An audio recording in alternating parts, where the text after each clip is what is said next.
Hey, Jackie, you know, today we in school today, babe. We are in school today. We are in school today. We're going to learn about the book of Deuteronomy 28. Deuteronomy 28. And why is it so important?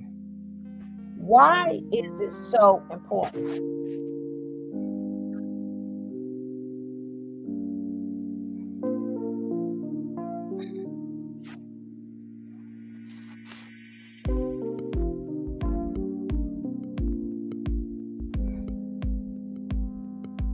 I ain't got that much time to wait for you guys to get in here, but because this time is limited. So we're going to start this soon, baby. We're going to start this really soon. See, nobody want to come to class to learn. Well, let it be about some bull crap. There you go. That go to show you information is not for everybody. Information is not for everybody. Whoever want to learn is going to learn. Whoever don't want to learn, they ain't going to learn. Okay, we're going to set this party off. Right? Because time is limited. Y'all know this guy, he is not on, this is fair use for educational purposes. Let me see if I have the,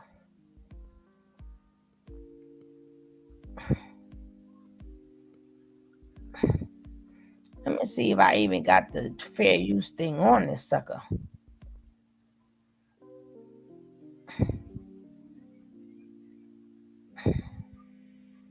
Well, I may gotta make it a banner.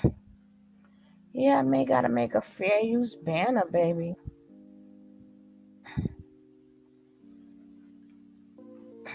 I do got one. Wow, fair use. Right? Here we go. Here we go. Here we go.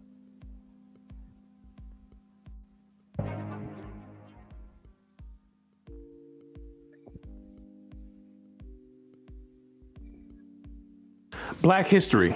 According to the public school system, Negroes were brought to America in 1619, forced to work as slaves on plantations, until one day this great white man named Abraham Lincoln came along and felt bad for the slaves and signed the Emancipation Proclamation in 1863, which freed the slaves. But there were still some bad whiteys in the southern states that passed Jim Crow laws for segregation. Afterwards, there came more whites that felt bad and then gave blacks civil rights in the 1960s, then allowed a black man to have the presidential office named Barack Obama. Now blacks are finally equal to whites. We can all get along. The end. Now, moving right along to our English lecture for the day. I don't think so. I love this guy. I mean, hey, Tommy, I love this guy. Oh man, but he had to go. He had to go. He had to go, baby. God bless him. God bless him. God bless him. But can he he tells it like it is. Like it is, baby. And I'm glad that, we still got the information. We still have the information. Ooh.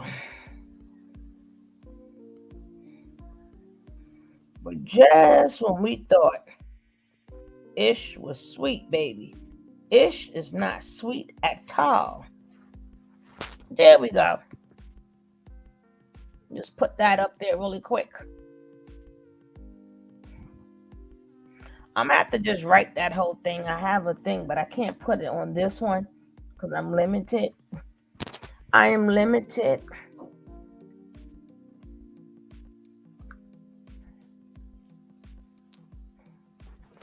Well, we're gonna get back to this.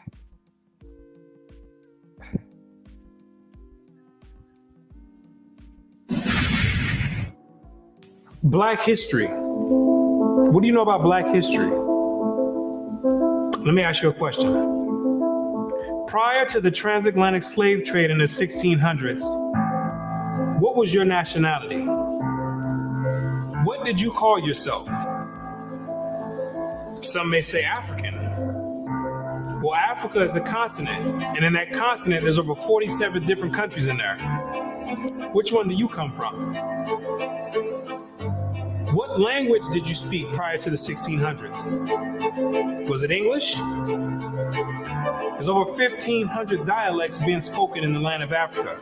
Hey, love. What clothing did you wear?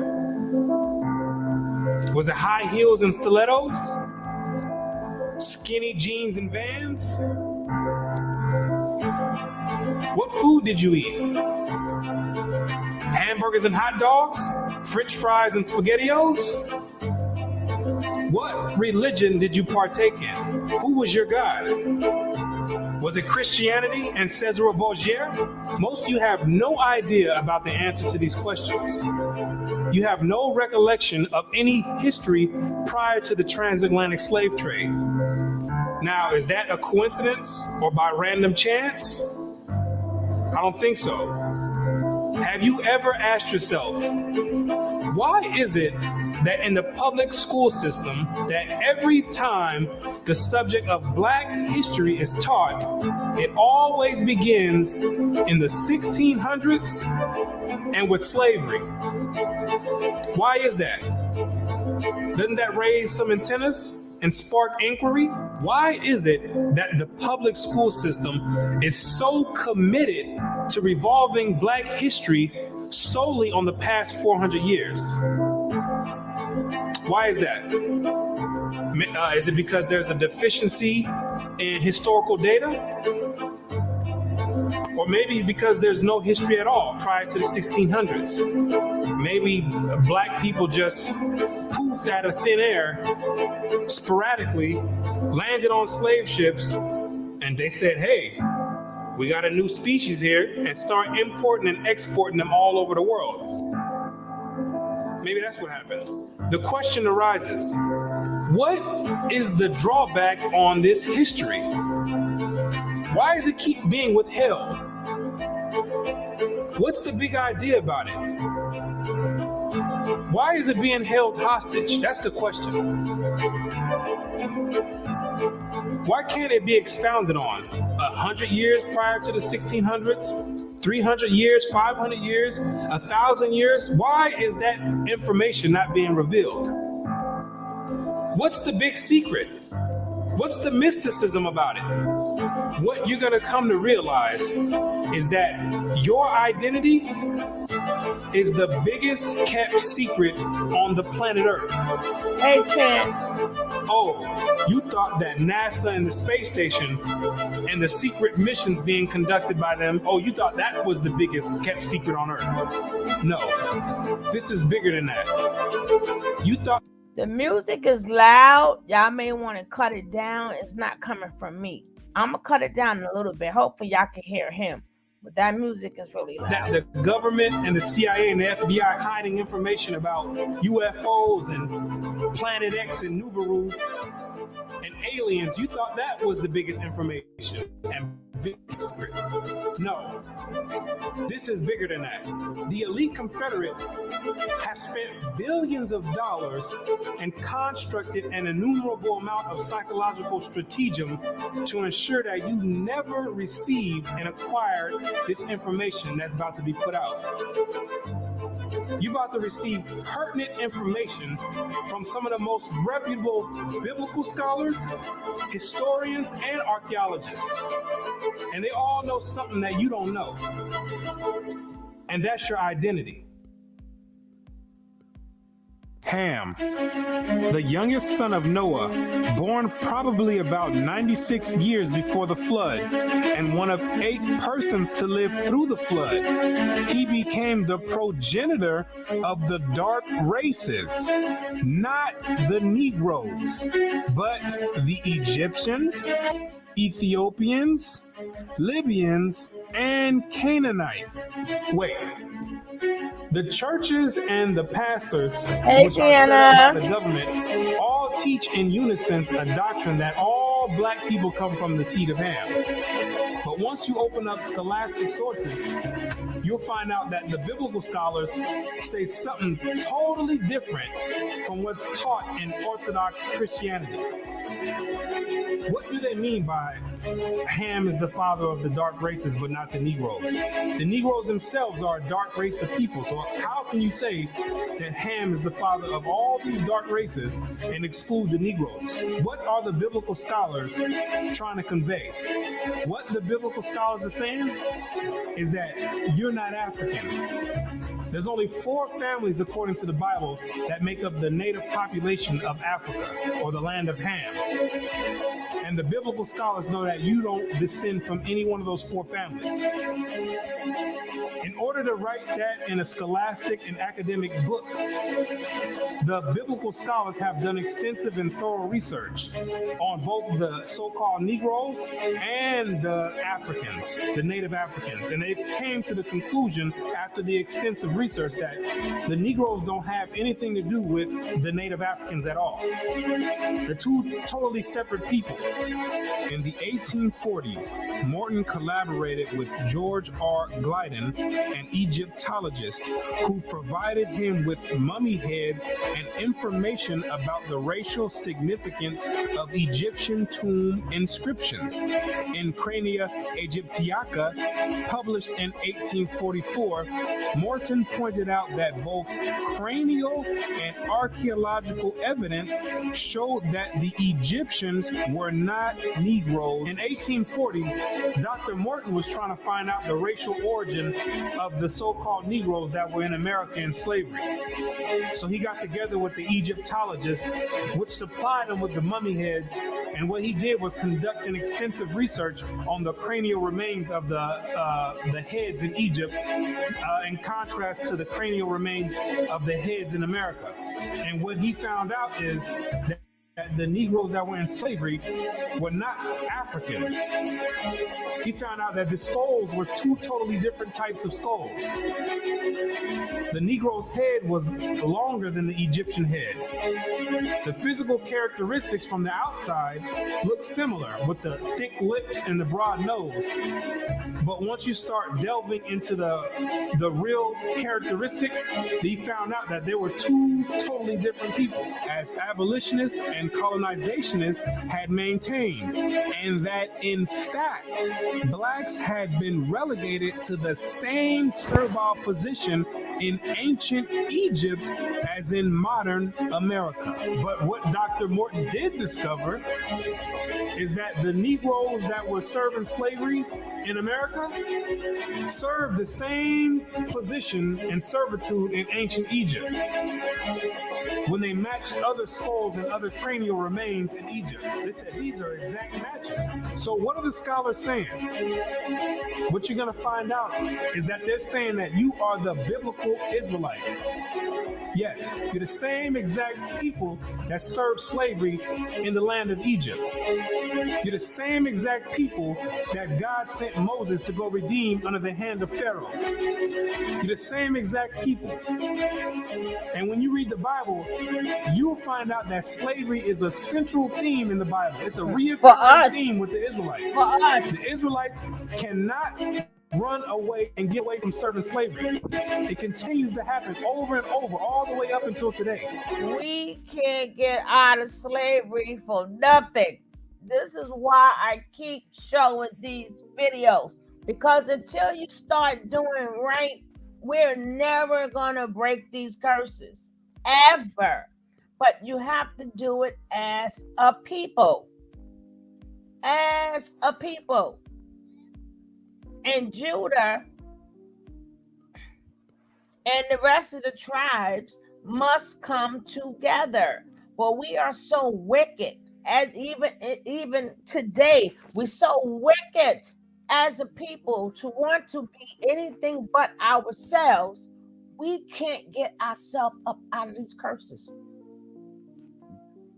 We always go, well, it's babies that's hungry, and if it's a God, no, God told you, you could say, hey, how you doing, but don't follow them.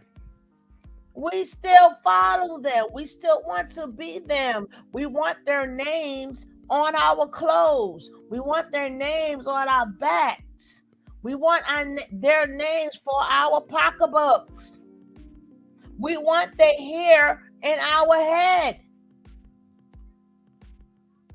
To the point that if we look at somebody with dreadlocks, we think it's nasty. That's our hair. How do you think your hair is nasty, but throwing on a wig is not? You could do whatever you want to do. You still got to live in this world. But never think that your hair, and they be looking at people, and some people do the free fall dreads where they just let it be. They don't mess with it at all. And that's dirty. That's nasty. No, our hair is supposed to be free fall. Same way they hair free fall, our hair free fall too.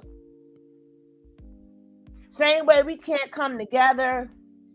The same way we still sitting up here arguing about a man, a woman, submission. That's all we talk about. Man, woman, submission.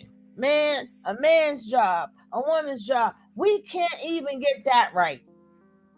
We can't even get that. Every which way we turn around, what are we doing that's getting right? That's why people are like, we in 2023. I done showed you countless of videos that guess what? It says the same exact thing. Well, how are we gonna fix black people? How are we gonna get how we do it as the people? And as the people. And as the people. But then there's a traitor everywhere. We don't look out for each other. We don't help our neighbors. We don't do nothing. That's not just now. That's throughout the damn Bible. Throughout the Bible, we have been a slave for some of everybody. We have been some of everybody's slaves to the point that is so much in us, we don't know what to do. We were slaves even before we came over here. We were slaves. We've been slaves so much of our being. We don't even know no better. We don't know no better. So we were slaves. We may not know who we are now, but even when we knew who we was, when our ancestors knew who we was, we still couldn't get it together. So we couldn't get it together when we knew who we was. We can't get it together. We don't know who us. I don't know what's wrong with us black people. We cannot get it together.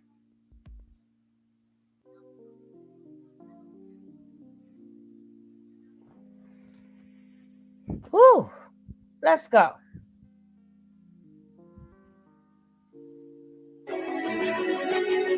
You came out of Egypt as slaves, came down the land of Israel. No sooner as you got there, then you had the Assyrians come, capture the land of Israel, and take you and make you slaves. The 9th year of Hoshea, the king of Assyria, took Samaria and carried Israel away into Assyria. You came out of the land of Assyria, went back to the land of Israel. Then the Babylonians came, which are the modern day Ethiopians, the Cushites, came to the land of Israel and made you slaves. So all Israel were reckoned by genealogies. And behold, they were written in the book of the kings of Israel and Judah, who were carried away to Babylon for their transgression. You came out of the Babylonian captivity, went back to the land of Israel. Then the Persians came on down there, took the Israelites, and made you slaves. For you were bondmen. Yet our God hath not forsaken us in our bondage, but hath extended mercy unto us in the sight of the kings of Persia.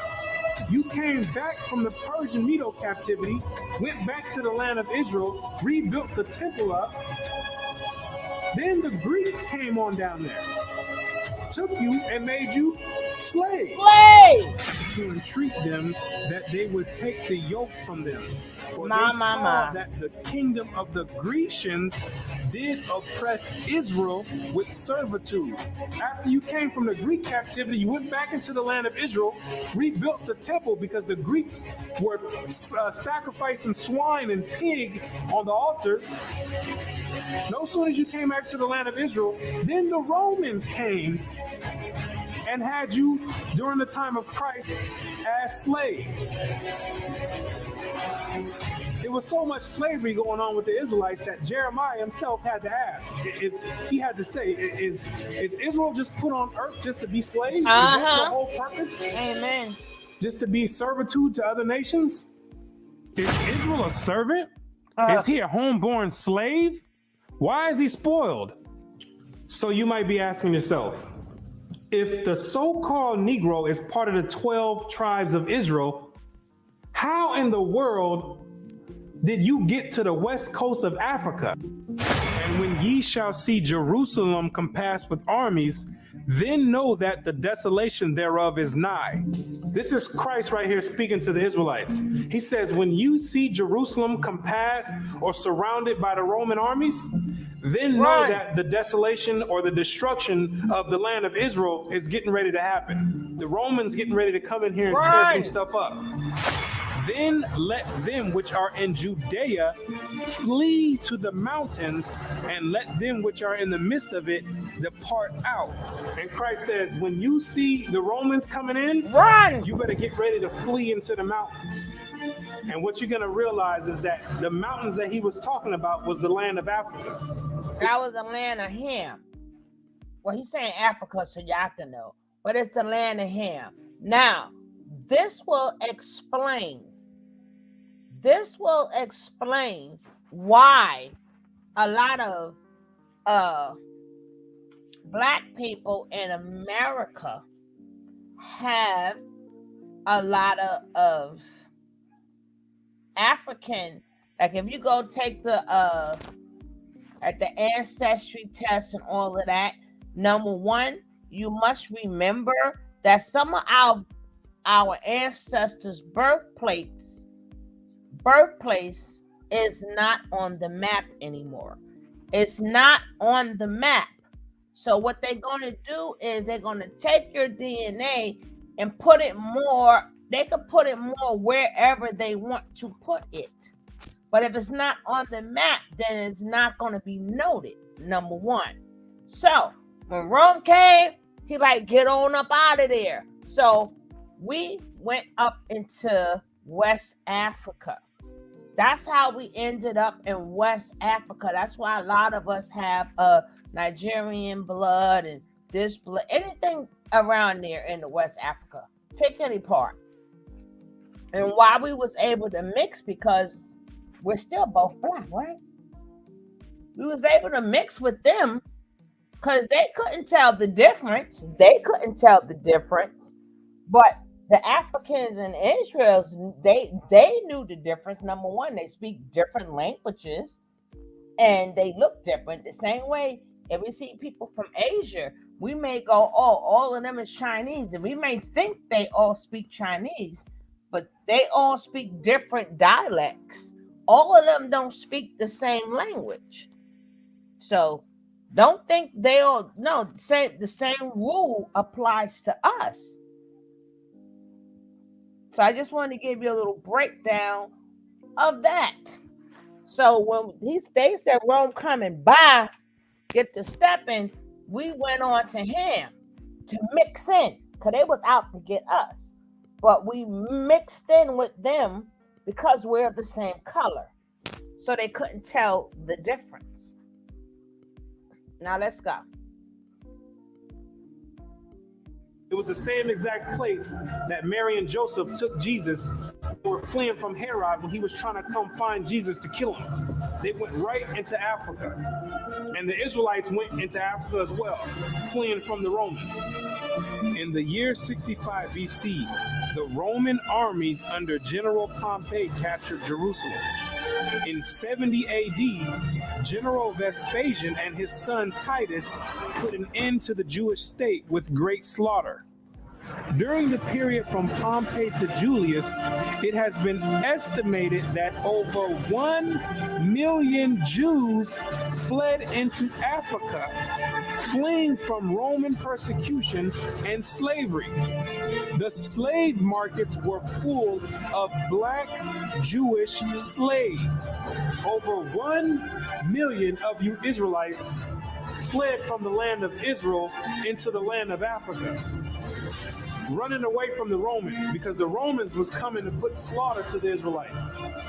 The ones that didn't take heed to the prophecy of Christ when he said you better leave and go to the mountains, go to Africa. When they got caught by the Romans, they were taken back to Europe and sold in slavery and put in servitude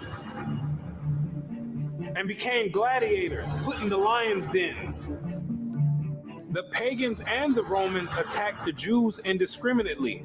Both the Jewish soldiers and the uninvolved peaceful population without mercy. As a result of this merciless attack, many Jews fled to those parts of Northwest Africa known as Tunisia, Algeria, Morocco, and Mauritania. Many other Jews fled to other areas where Rome did not have any jurisdiction. This was to the region of the south, the Sahara Desert, and the Sudan. Grazel says, such is the explanation of how the Sahara Desert first acquired Jewish tribes, toughened by a fighting tradition and possessed of physical characteristics, black, which it is said still makes them approximate very closely the original Jewish population of Palestine.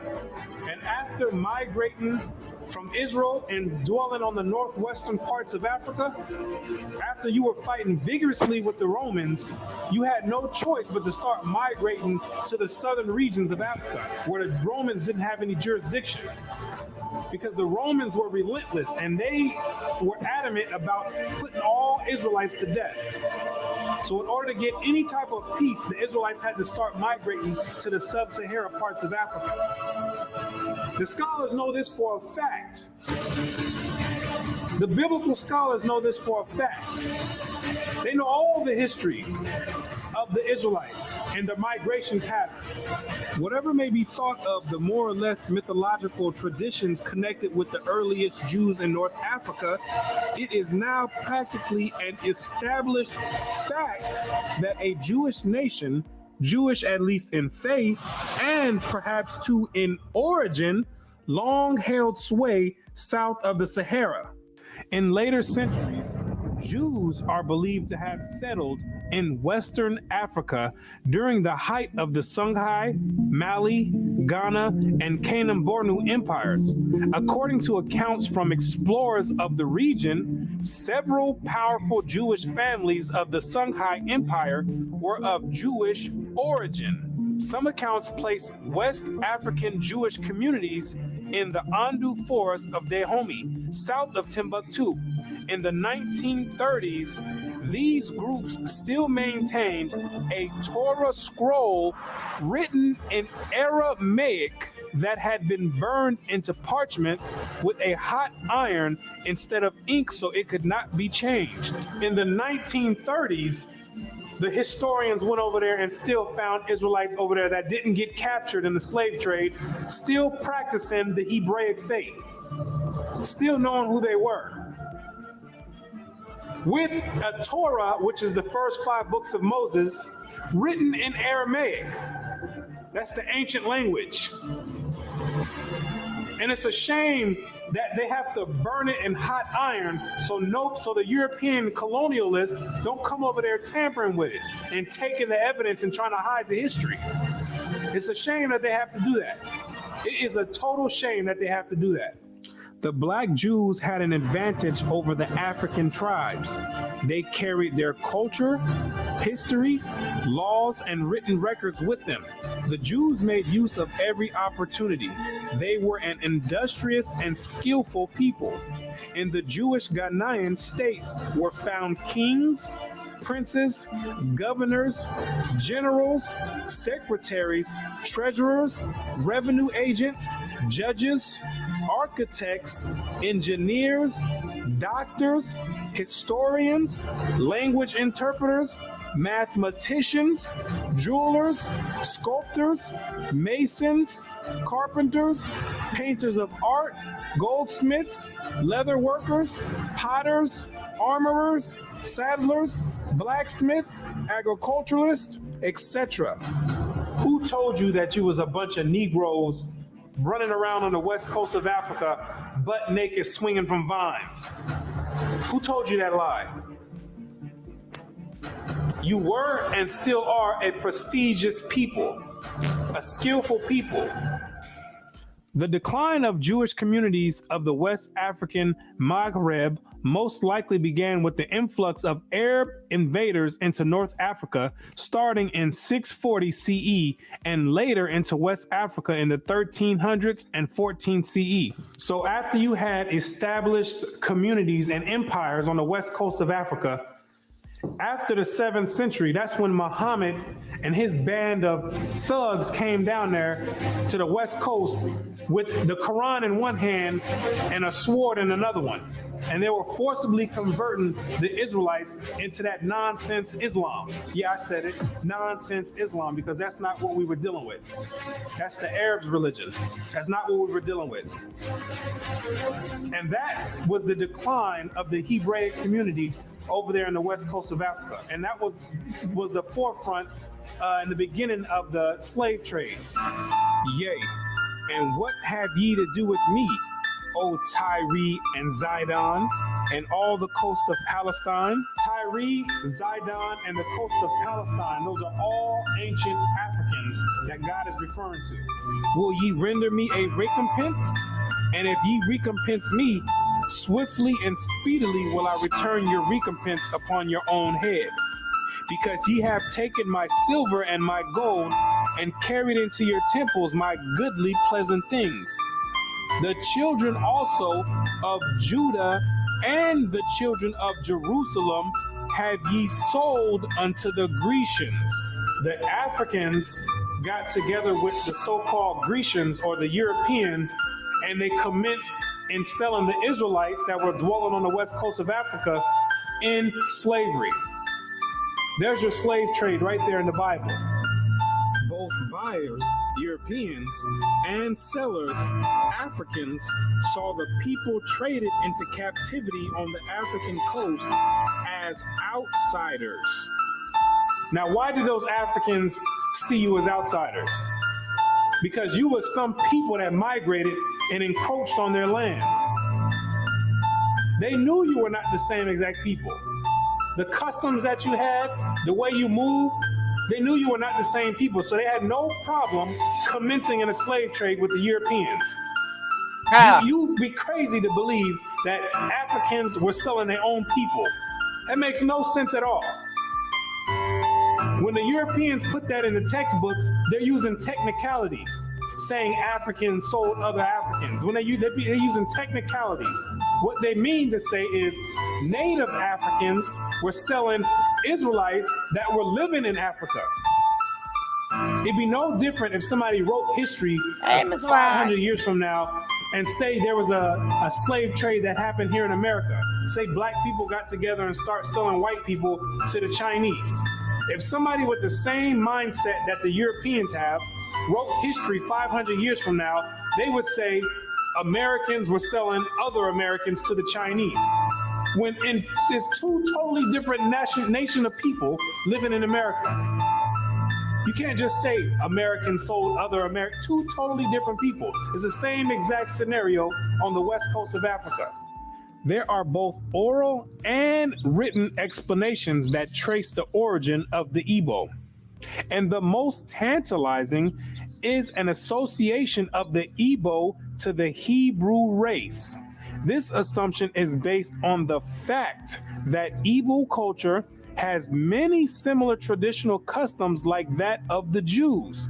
Similar customs are observed in marriage negotiations, childbirth and circumcision, restitution, attitude to totem animals and taboos, as well as hospitality to others, especially to strangers, etc.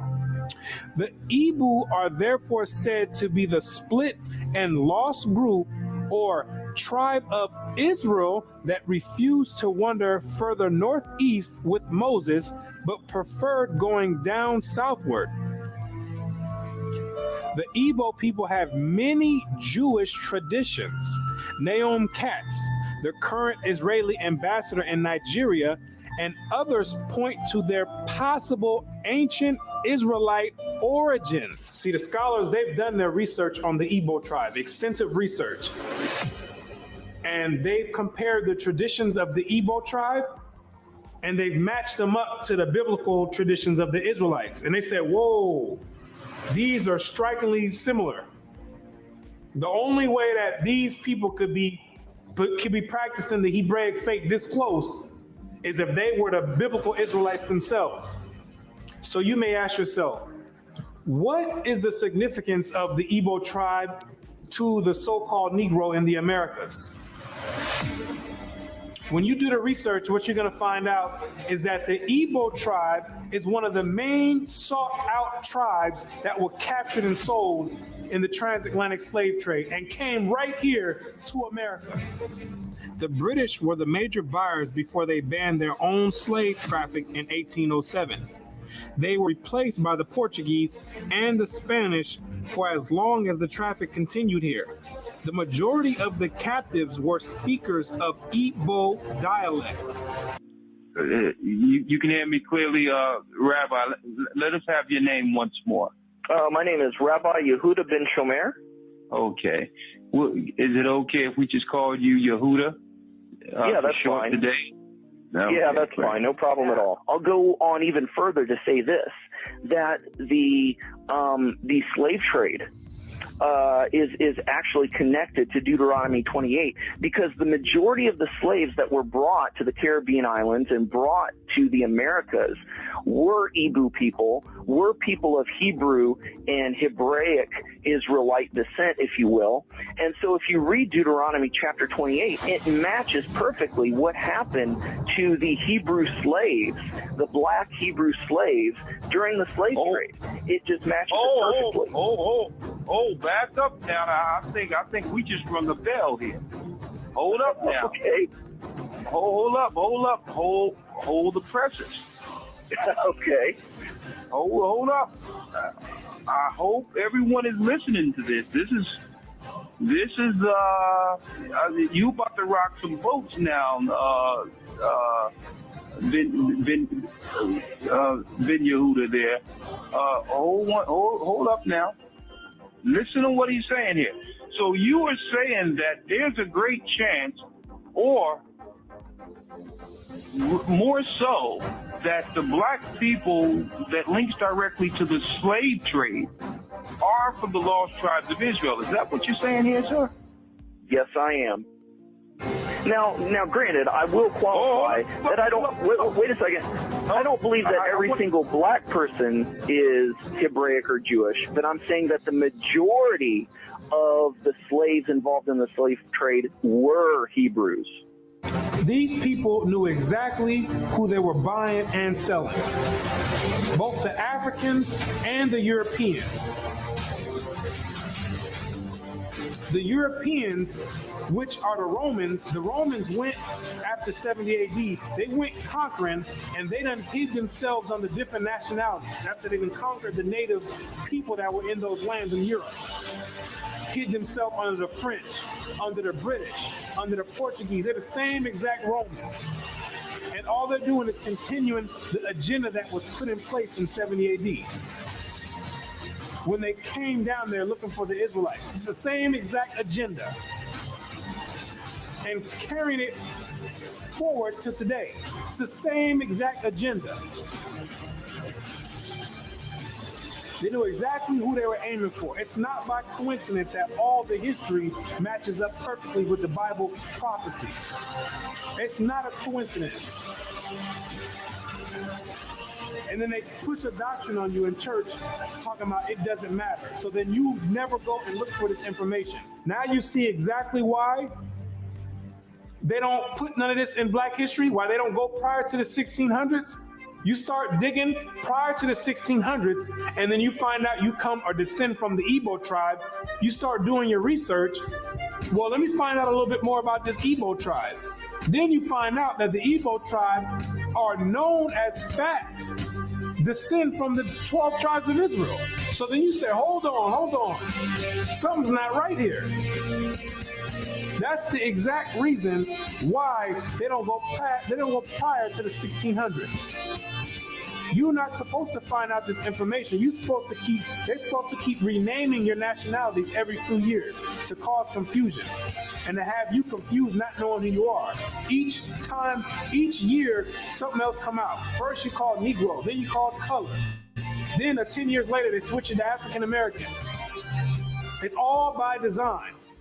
Now you have to be asking yourself, if you are supposed to be the people of God, the chosen people of God, why is it that he continues to allow you to keep going into slavery after slavery after slavery? And why does he have you building up everybody's civilization off of the back of your slave labor? And it shall come to pass, when thou shalt show this people all these words, and they shall say unto thee, wherefore hath the Lord pronounced all this great evil against us? Or what is our iniquity? Or what is our sin that we have committed against the Lord our God? Then thou shalt say unto them, because your fathers have forsaken me, saith the Lord, and have walked after other gods, and have served them, and have worshipped them, and have forsaken me, and have not kept my law. What you're going to realize is that when Moses brought you out of the land of Egypt and you entered into the wilderness, you entered into a covenant with the Most High God, the creator of everything you see in heaven and in earth. You entered in a blood in and blood out agreement with the creator. And he kept his end of the bargain, but you never kept yours. And he took the book of the covenant and read in the audience of the people. And they said, all that the Lord have said, we will do and be obedient. And Moses took the blood and sprinkled it on the people and said, behold, the blood of the covenant which the Lord hath made with you concerning all these words. Once Moses sprinkled the blood on you, there was no way out of it. That's right. You entered into the covenant.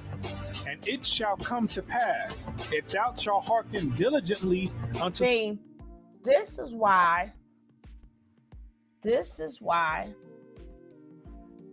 once you make a promise, we made a promise as a people. Now, you got to remember, you can look this up. We in Deuteronomy 28. Go get your book. Read it on your own time. And if we would have kept our promise, then we will be living another way. But every time, that's why when people speak upon the covenant is only for us, not the rest of the world. He didn't make a covenant with nobody but us. He didn't make a covenant with the Europeans. He didn't make a covenant with the Africans. He didn't make a covenant with the Asians. He made a covenant with us. And we kept breaking the promises over and over and over. We kept thinking we want to do what we want to do, which we still do today.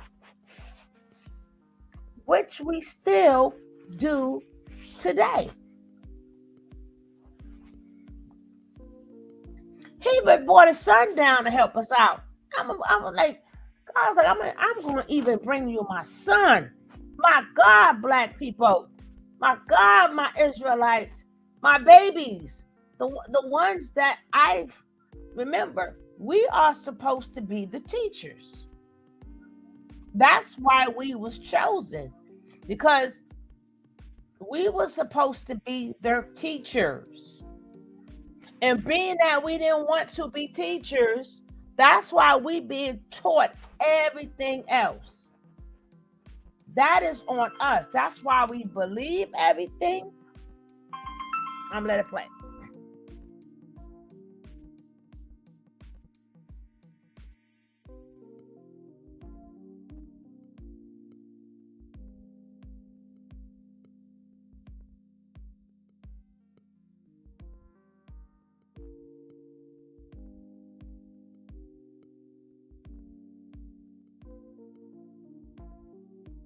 The voice of the Lord thy God, to observe and to do all his commandments, which I command thee this day, that the Lord thy God will set thee on high above all nations on the earth. And all these blessings shall come on thee and overtake thee, if thou shalt hearken unto the voice of the Lord thy God. You see, if you kept your end of the bargain, the deal was the Most High was going to set you above all nations on the planet Earth. You know, the same spot that the Europeans have today, that was supposed to be your spot if you kept his laws, statutes, and commandments. And with gladness of heart.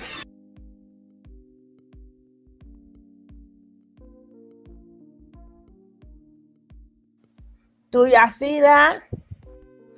Because we can't even serve the Lord with joyfulness and gladness of our heart. No, we don't want that. We want to wear other people names, other people clothes. We sell out each other every day for riches that are not riches. Technically, nothing that we want in life really has value. Hello, Sharon Black. Welcome. Nothing in this world has any value. We put value to it. And we sell each other out for the value. A diamond is a rock. Simple. It's a rock. Look what we do with each other for a rock. Look what we do to each other for metal. It's nothing but metal. Gold is a metal. Silver is a metal. Look at what we do. And then we keep asking Lord for these things. He done gave it to us already. He gave us everything. It's all in there. We just had to find it. We had to do a little digging.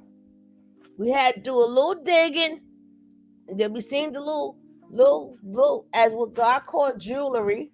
We made jewelry. He made us to where we can make jewelry. It could hold the heat. It could hold pressure.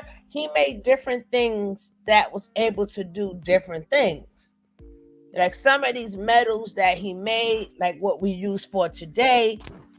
So what are we praying for? What are we asking him for?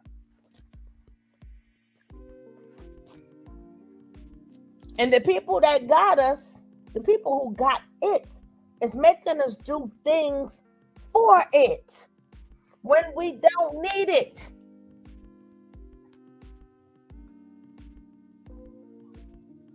We don't need it. You can live without He does not. God doesn't answer a lot of prayers because he gave it to you already. He gave it to you. God wants to hear that you're thankful for what he has given you. That's what he wants to know. Like he said, serve him with joyfulness and gladness. And if you keep asking him for things, you're not thankful, you're not joyful, and we don't show that. We are never thankful. We always want. Can I have? Can I have? Can I have? Oh, a blessing is coming to you. We're already blessed. You're looking for a blessing, you're already blessed. But when we go and we hear other people, these prosperity churches and stuff, they keep telling you of things that you're going to get, but what we already have already. The one I love the most, when people say, I'm so glad God opened my eyes up this morning. That's the best thing. That's one of the best prayers. I'm thankful for waking up this morning.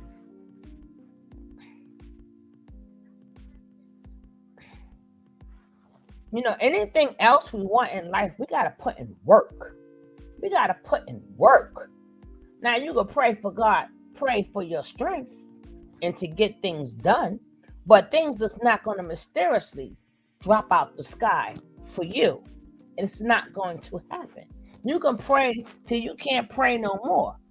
Until you put in some work. God had to work. He worked 6 whole days. God worked 6 days. On the 7th day, he rested. Who are you not to work? He worked 6 full days. Now, if he can work, we can't work. We're going to pray everything. Oh, Lord, wish I had some money. Oh, Lord, wish I hit the lotto. Oh, Lord, I'll move out this house. Oh, Lord, this. Oh, Lord, God was like, well, you got a house. How much space do you need? Them rich people don't even get a chance to live in their own houses. Because out of 365 days, they're on a road maybe 200 days out of 365 days. So then when you add in vacation and other things, they paid millions of dollars for a house they barely be in. We want millions of dollars. At least we're in our house. At least we get to come home every night to our house. We're not constantly working for a house that we don't even see. When you see their clothes, the house is mainly for their clothes, which they don't see neither. They may wear it once and they don't see it no more. You know how much wasted clothes rich people have? It's wasted. They don't wear it twice. They don't give it away, and it just sits there. It's everything's. When it comes down to being rich, and when you got too much, it just sits there. So the longer it sits, it may have value, but in all reality, it becomes garbage. It may be expensive garbage because they paid a lot of money for it, but it becomes garbage because it's sitting there. Clothes are to be, put your pants on or what. Oh, goodness. Carter!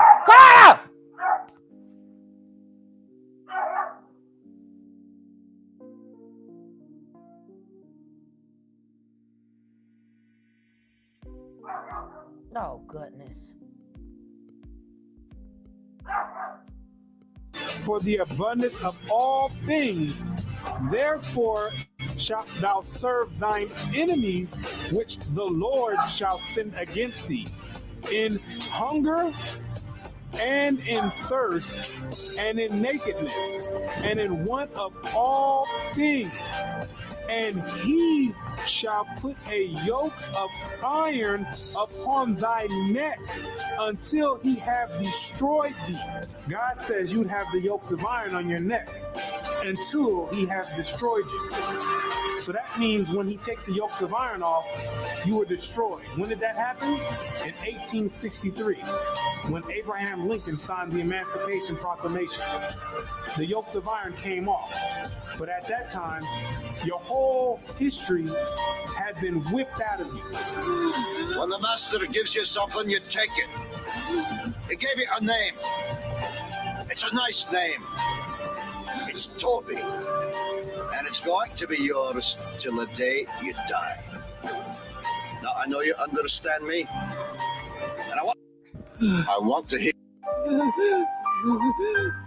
Which is not written in the book of this law, them will the Lord bring upon thee until thou be destroyed. Why are you number one in HIV? You didn't keep your part of the covenant. Why are you number one in hypertension and high blood pressure? You didn't keep your part of the covenant. Why are you number one in high cholesterol? You didn't keep your part of the covenant. Why are you number one in diabetes? You didn't keep your part of the covenant. Why are you number one in all negative effects across the board? You didn't keep your part of the covenant. And the Lord shall scatter thee among all people from one end of the earth even unto the other. And there thou shalt serve other gods, which neither thou nor thy fathers have known, even wood and stone. And among these nations shalt thou find no ease, neither shall the sole of thy foot have rest. But the Lord shall give thee there a trembling heart, and failing of eyes, and sorrow of mind, and thy... And here we go. Till today, we're still looking for this leader, right? We're still looking for this leader to bring us out. We have been believing, and for so long, somebody is supposed to bring us out. No. That means you have not been reading your books. There will be no star person. See, and again, that's another thing that keep us in bondage, because we follow behind all these people, which God told us not to follow behind people. We follow behind them, then we start praising them, and we see them as idols again. How many times? How many times you want to keep breaking simple commandments? You have no business seeing nobody as an idol. Yes, we love our Black people who spoke up. Yes, we thank you. But again, look where that got us. We wanted integration. Look where it got us. Everything we fought for, look where it got us. We fought for the baseball teams. We had our own team. Now we got to be bending a knee. If we would have kept ourselves over there on our own baseball, on our own football, we had our own everything, we would not be having to take a knee. We would not have to have somebody saying your services is no longer needed. But we didn't want that. We wanted to integrate when the Bible told you, do not do that. Bible told you not to do it. What we did, we fought to do it. Now, if you wanted to fight to let them know, hey, I'm 100% man. I am not a 5% person. I am 100% man. I'm 100% human being. That's a fight. That's a fight. But they could have just stayed on their side, and we could have just stayed on our side. No, we thought because they had teacups and serving glasses, and they sat like this and they sat like that, we thought that culture was better, not knowing that they always was into our culture. They knew we were going to pull ourselves out of it, because biblically, that's what we do. We pull ourselves out of everything. We just can't keep the damn commandments. But we pull ourselves out of everything. We just can't listen. And the minute they use up our culture, our ways, our swag, and everything else, after they benefit from it, we don't want to do it no more, because we think that their way is better. But their way wasn't making no money. Our way was the way that was making money. Our beautiful women with our hips naturally, our natural buttocks, our natural breasts, that was making the money. Our men being musically inclined, because we used to play for the Lord. God used to tell his people, come sing for me. So that's why we're so musically inclined. That's why we sing a certain way. That's why certain notes only come from us. Certain notes only could come from out of us, because we know how to dig deep down and get that note, baby. We know how to go down to that ground and come on up and hit that note with that fist balled up in the air and hit that note. You don't see nobody else sing like that. You don't see nobody else pick up these musical instruments and stuff. And they study.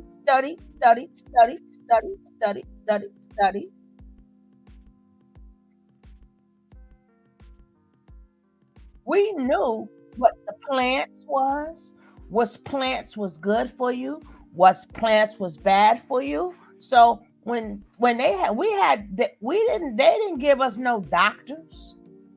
When we got hurt, we didn't have no damn doctors. Our forefathers. Thank goodness we knew of herbs. We knew about the herbs. We had to go around. The women used to go around and pick the herbs up that they needed. And that's how we healed each other. Especially when we got beat and we got whipped and all that other stuff. We healed ourselves.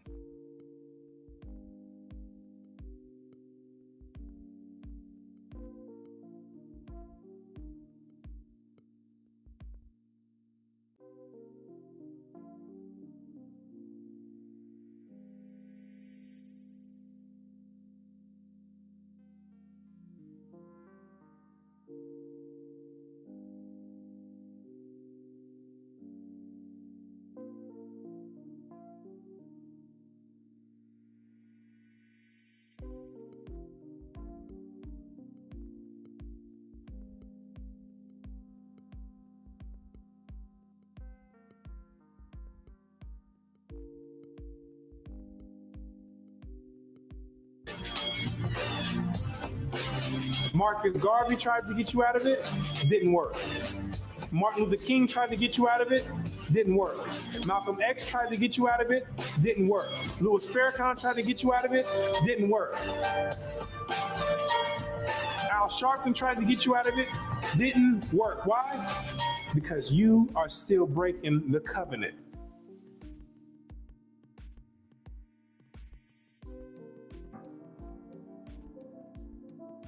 What are these nations trying to accomplish by suppressing all this information? What you're going to realize is that there's a group of nations that are confederate together that have been trying to get rid of the Israelites from way back when, so they can offset the Bible prophecies. Keep not thou silence, O God. Hold not thy peace, and be not still, O God. For lo, thine enemies make a tumult, and they that... You see that? Hold not thy peace and not be still. Psalms 83:2. For lo, thy enemies make a tumult. That means they had a crafty council. Everybody got together. Every single body got together. Everybody. That's why I keep telling y'all. Oh, we love Europe. Oh, we the passport. They don't like you nowhere. Damn it. I don't care where you go. They don't like you. Hate thee have lifted up the head. They have taken Here crafty counsel against thy people and consulted against thy hidden ones. Mm-hmm. They have said, come and let us cut them off from being a nation, that the name of Israel may be no more in remembrance. The elite know that America, according to the Bible, is the last kingdom before the return of the Messiah. It's the last reigning kingdom, called Babylon the Great, or the Little Horn. And they're trying to offset prophecy and prolong their rulership, because they know that when Christ returns, he and the 144,000 are going to be the next ruling government on the planet Earth. And he that overcometh and keepeth my works unto the end, to him will I give power over the nations, and he shall rule them with a rod of iron. As the vessels of a potter shall they be broken to shivers, even as I received of my Father.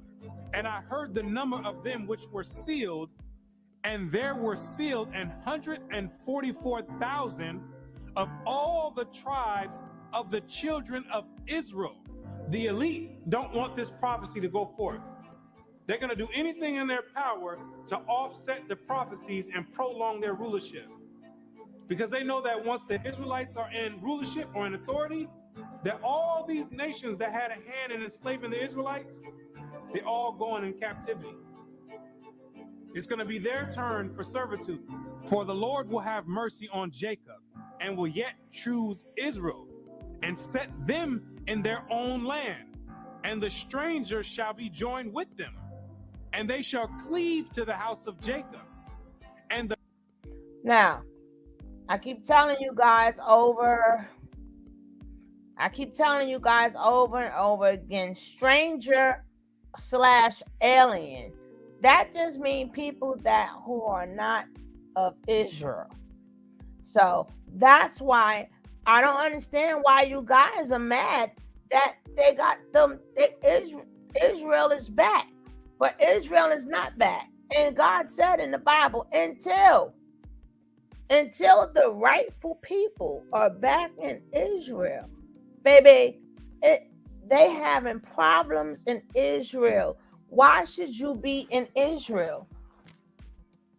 You got all that money and you milk us for money to go on to Israel because the right people are not there. That's why they're having so much problems. That's in the book too. When the right people is in Israel, it's going to be peace. There will be no peace in Israel till the right people are there. That's why there's always this person against that person. We can't wake up to go there. We can't wake up to go there. We cannot wake up and go there, because again, we don't understand the 12 tribes. How are we going, if the 12 tribes can't get there, and the 12 tribes is just not us. It's just not the Americans. It's just that we are the tribe of Judah. Tribe of Judah has a special assignment. Tribe of Judah are supposed to be the leaders. So technically, us black here in America, we are supposed to be the leaders. That's why everybody follows us. Everybody's following us.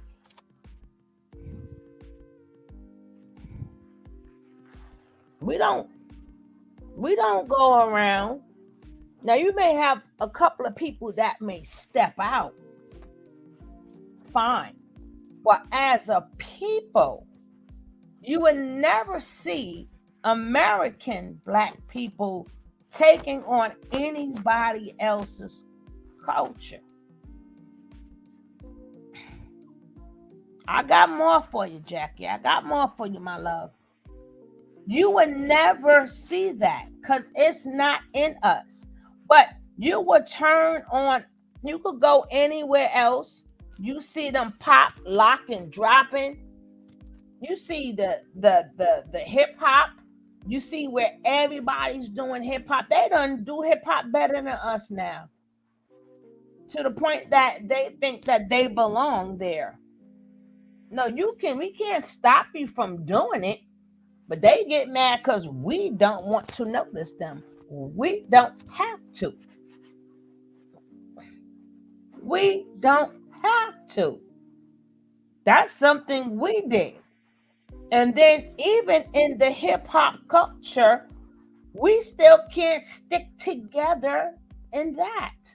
There should never be, oh, I'm North, I'm South, I'm New York, East Coast. What? No, we're all tribe of Judah.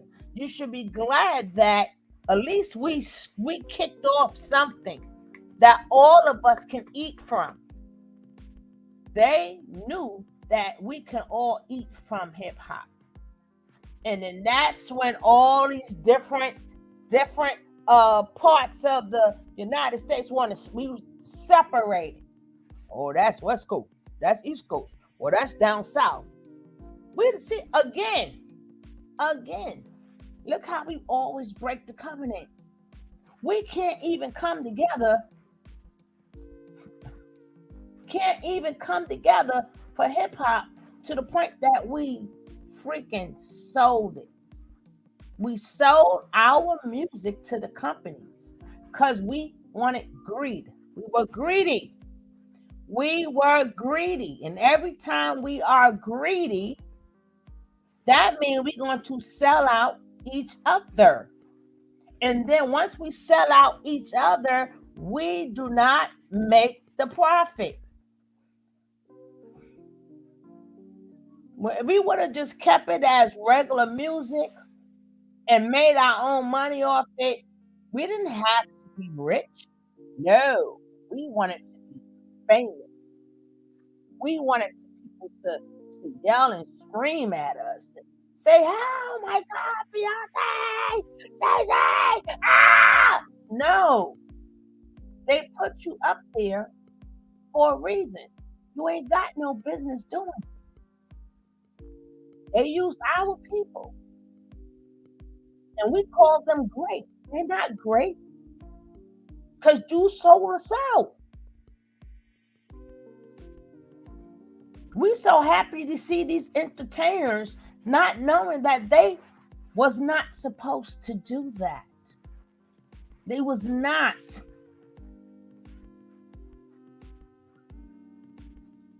So we so happy that they're making money.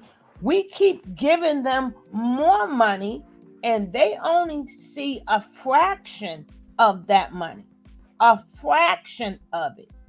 The rest goes to the people who we sold it out to.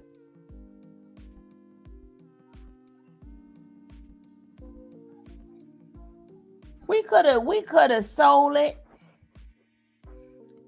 been comfortable, and lived comfortable. So then that means we would have controlled the narrative. Now we don't control the narrative. That's why every song talk about money, cars, whores, money, cars, whores, money, cars, horse, money, cars, horse, money, cars. Every song must consist of that. It must consist of it. You would never hear songs that have a balance no more because we do what we usually do. We do what we usually do. We go outside of each other. We go outside of the nation. No other race does that but us. No other.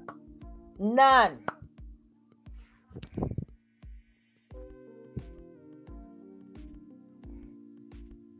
the people shall take them and bring them to their place.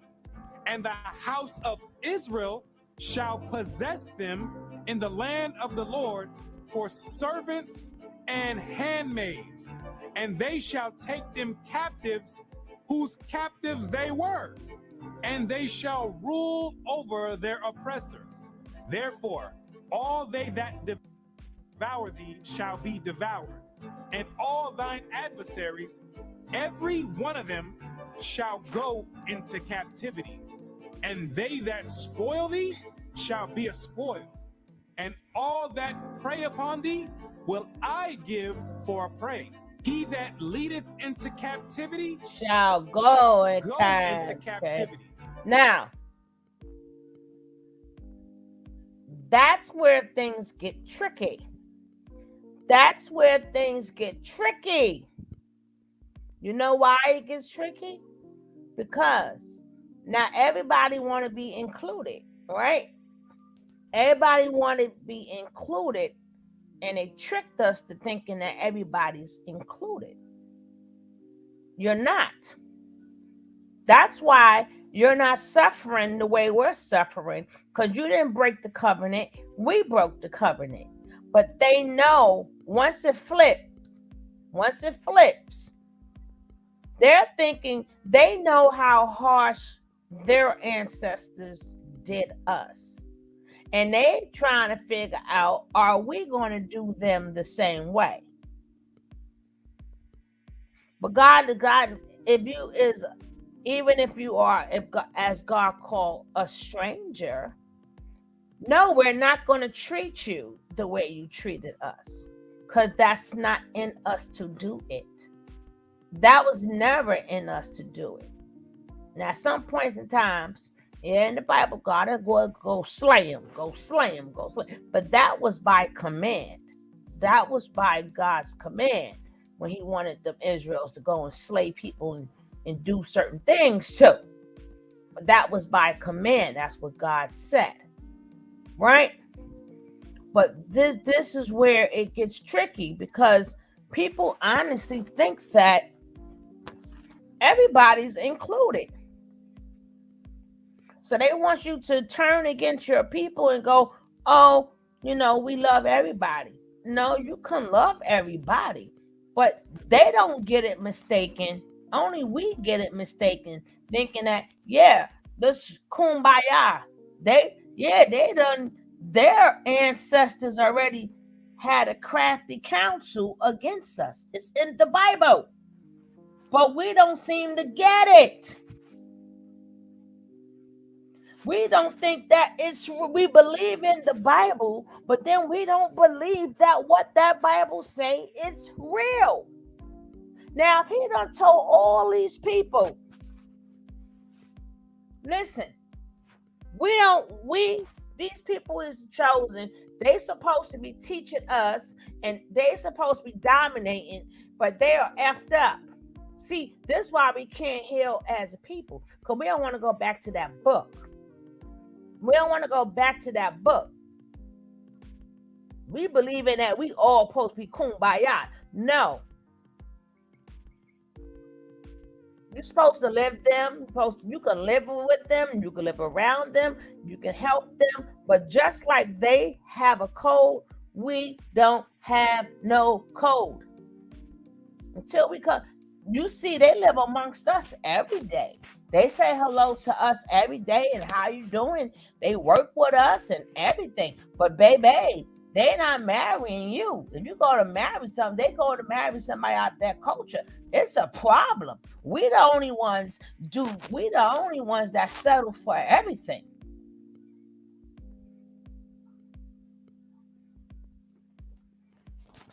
Now, let's get to the next one, then we're out of here.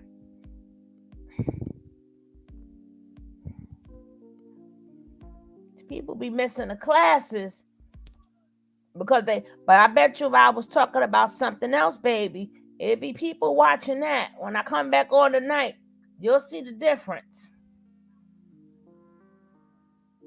They smile in your face. That's right, baby. Now, we're going to talk about Noah's sons. 3 of Noah's sons. This is Thoughts, Camera, and Action. That's his name, right? Well, this guy is phenomenal. Thoughts and Camera, Action. Well, somebody took his video. Dag it. Somebody took his video. But he's still good. Thoughts, Camera. Of all the subjects, I think history explains better than many others. When you understand a nation or a region's history, you understand its people, and I think an understanding of history makes the world an easier place to live in.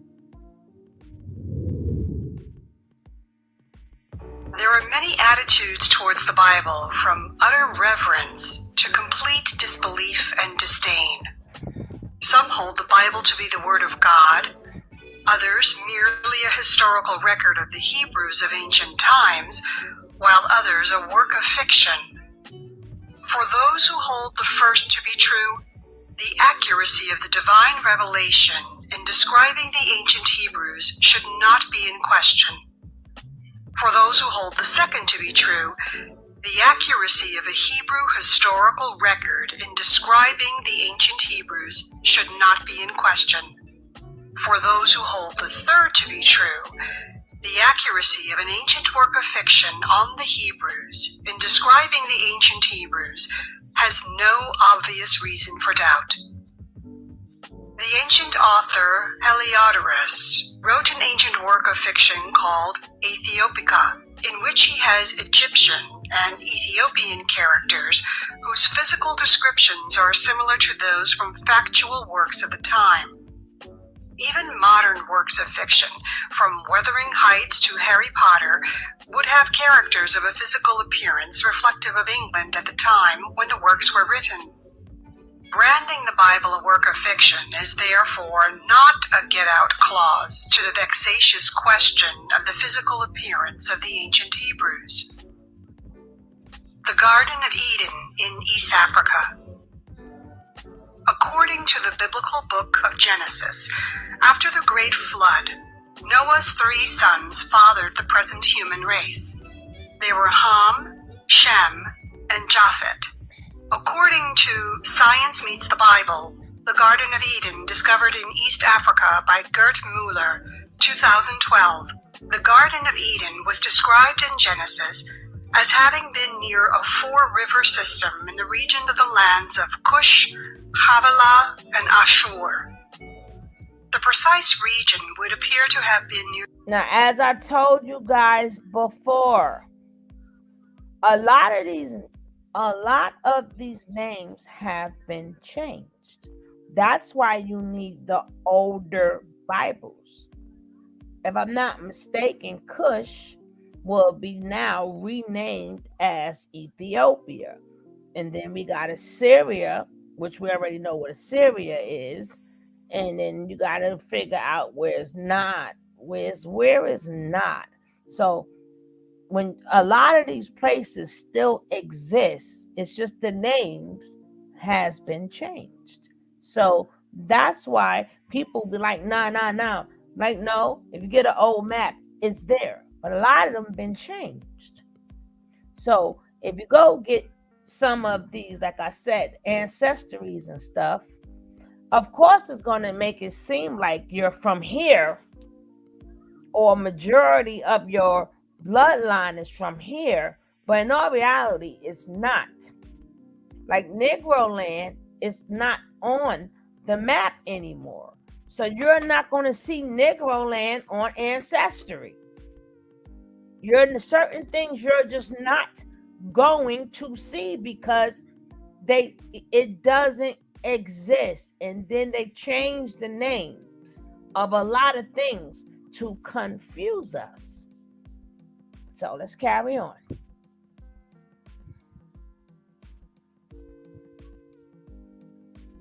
Near the borders of eastern Sudan, Ethiopia, and Eritrea.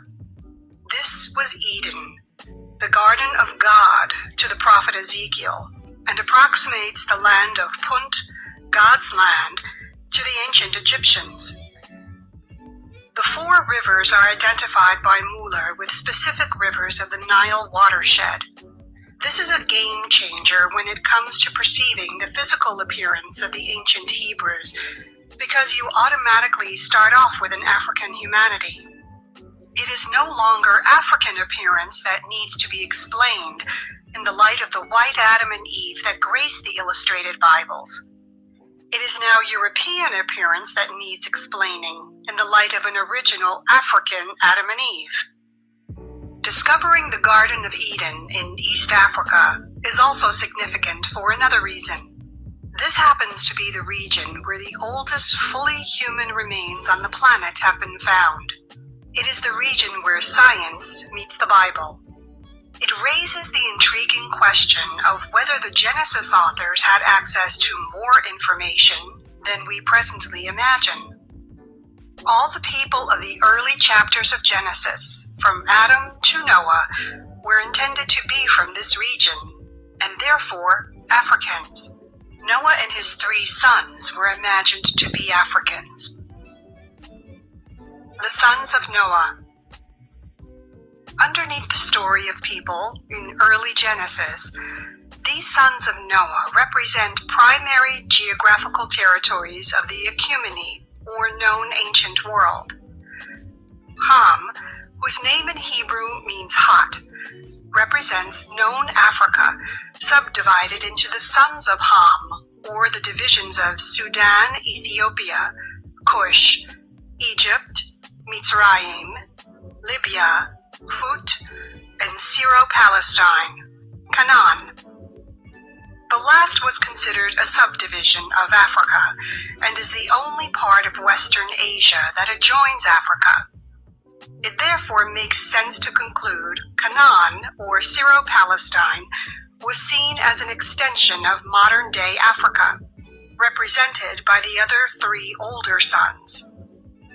Some of the grandsons of Ham, however, leave the primary subdivision of Africa and migrate to Mesopotamia and Crete.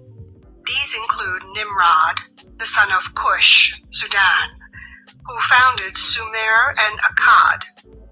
See Black Sumer, The African Origins of Civilization by Hermel Hermstein, 2012 for more details. It also included Kalsuhim, son of Mitzrayim, who fathered the Philistines, and Kaphtorim, son of Mitzrayim, who is the eponymous ancestor of the Cretans. See Unmistakably Black, Sculpture and Paintings from Europe's First Civilization by Anu Mabantu, 2012. Crete is Europe's first civilization, and Mesopotamia is Asia's first civilization. According to Genesis, the grandsons of Africa founded the first civilizations of Asia and Europe. The sons of Japhet, meaning enlarge, represent the geographical subdivision of Europe. In Genesis, we are told, the sons of Japheth, Gomer and Magog and Madai. Guys, please know that this is in your Bible. It's just that you don't read it. And this is in Genesis. And some of these names from Japheth, like you see like the Turkish, that might be like Turkey. We got Kenem. Some of them, like I said, a lot of these names is sort of kind of the same as it is today. Like we got the Akanaz, like that'd be like the Akanasis, but they are the ones that consider themselves the Jewish people. But as we see, they are not from the tribe, the sons of Shem. They are from the sons of Japheth. Nobody put that together when they read their Bible. So when they go, people are anti-Shemitic. We can't be anti-Shemitic because we are the progenitors from Shem.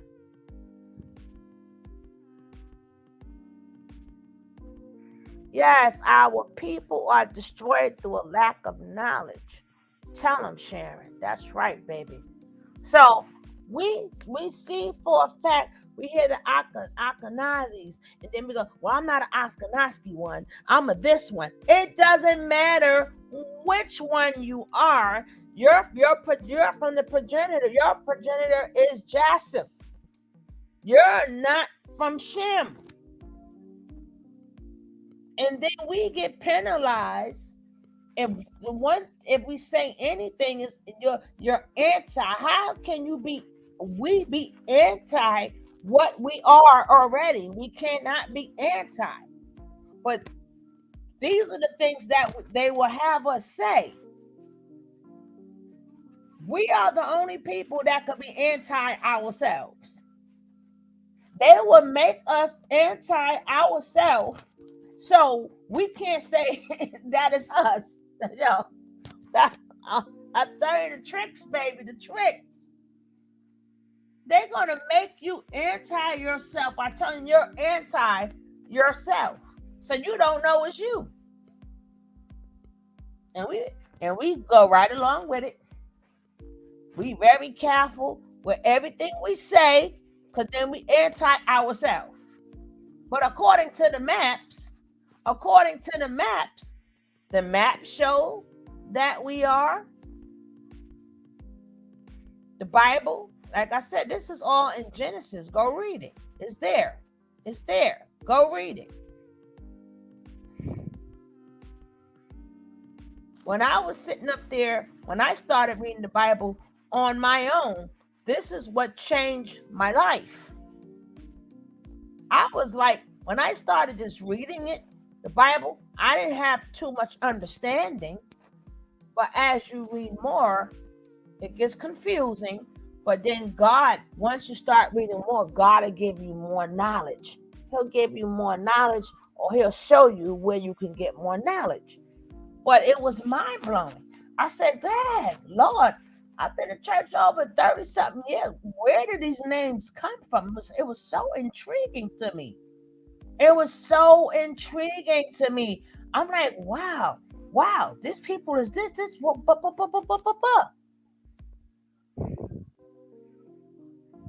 Yeah, you got to be like, Lord, help me now. You're like, well, hold up, Lord, now.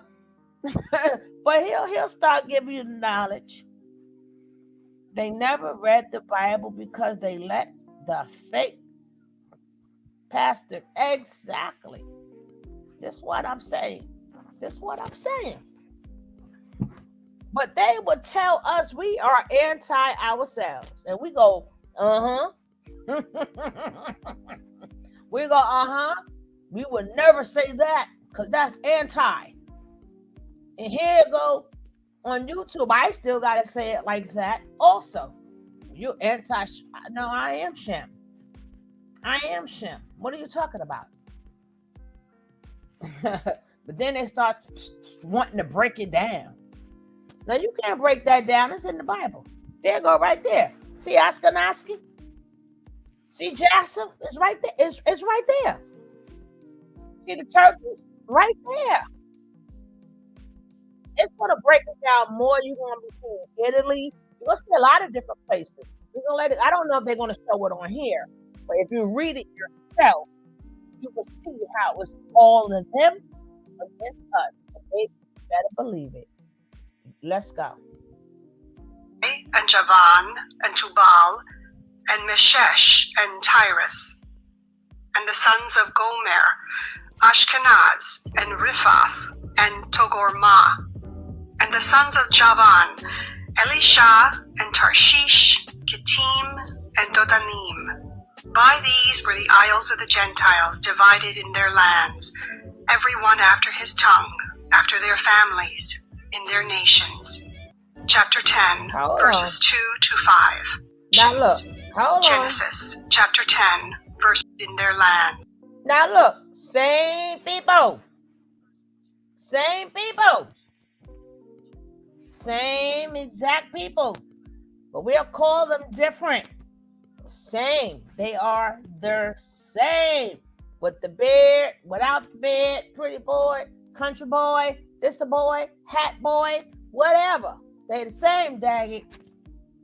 sons, everyone after his tongue, after their families, in their nations.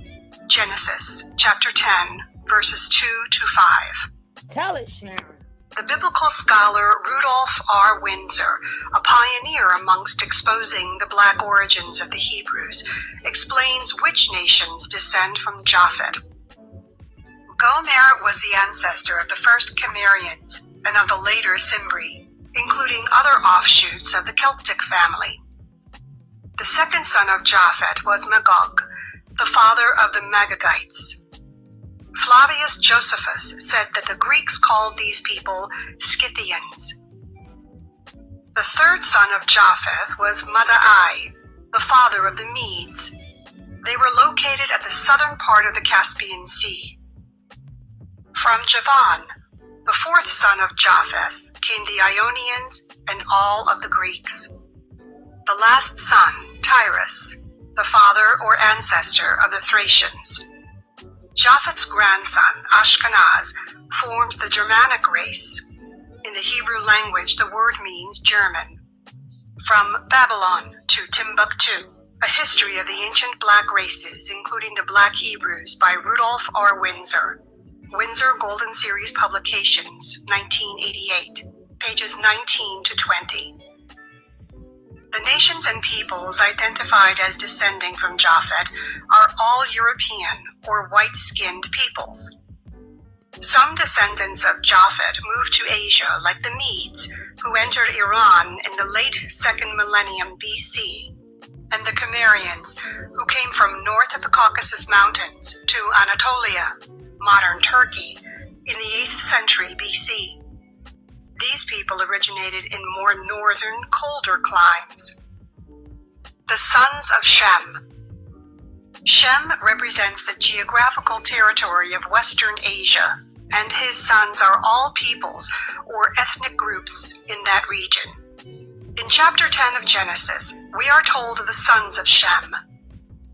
The children of Shem: Elam and Ashur, and Arphaxad, and Lud, and Aram. And the children of Aram: Uz, and Hul, and Gether, and Mash. And Arphaxad begat Salah, and Salah begat Aber. And unto Aber were born two sons. The name of one was Peleg, for in his days was the earth divided. And his brother's name was Joktan.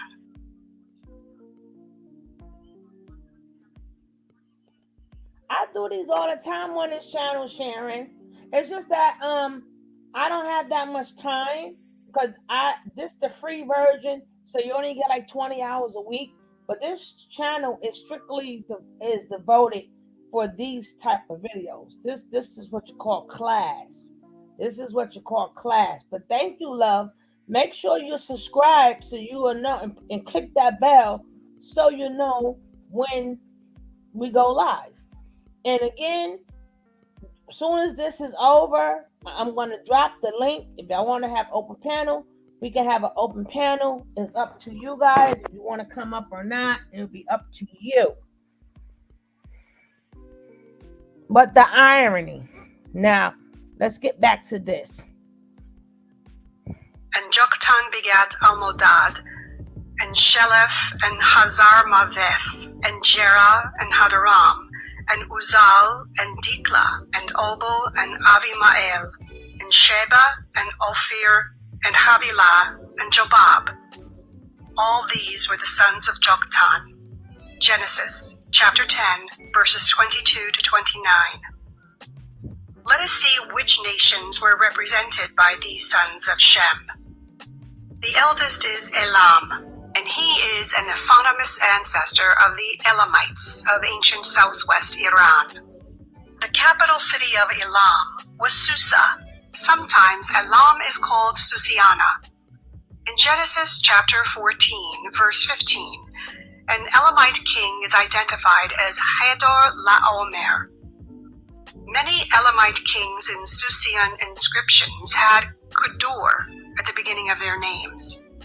This makes it clear that the Elamites of history were intended by the author of Genesis to be descended from Elam, son of Shem.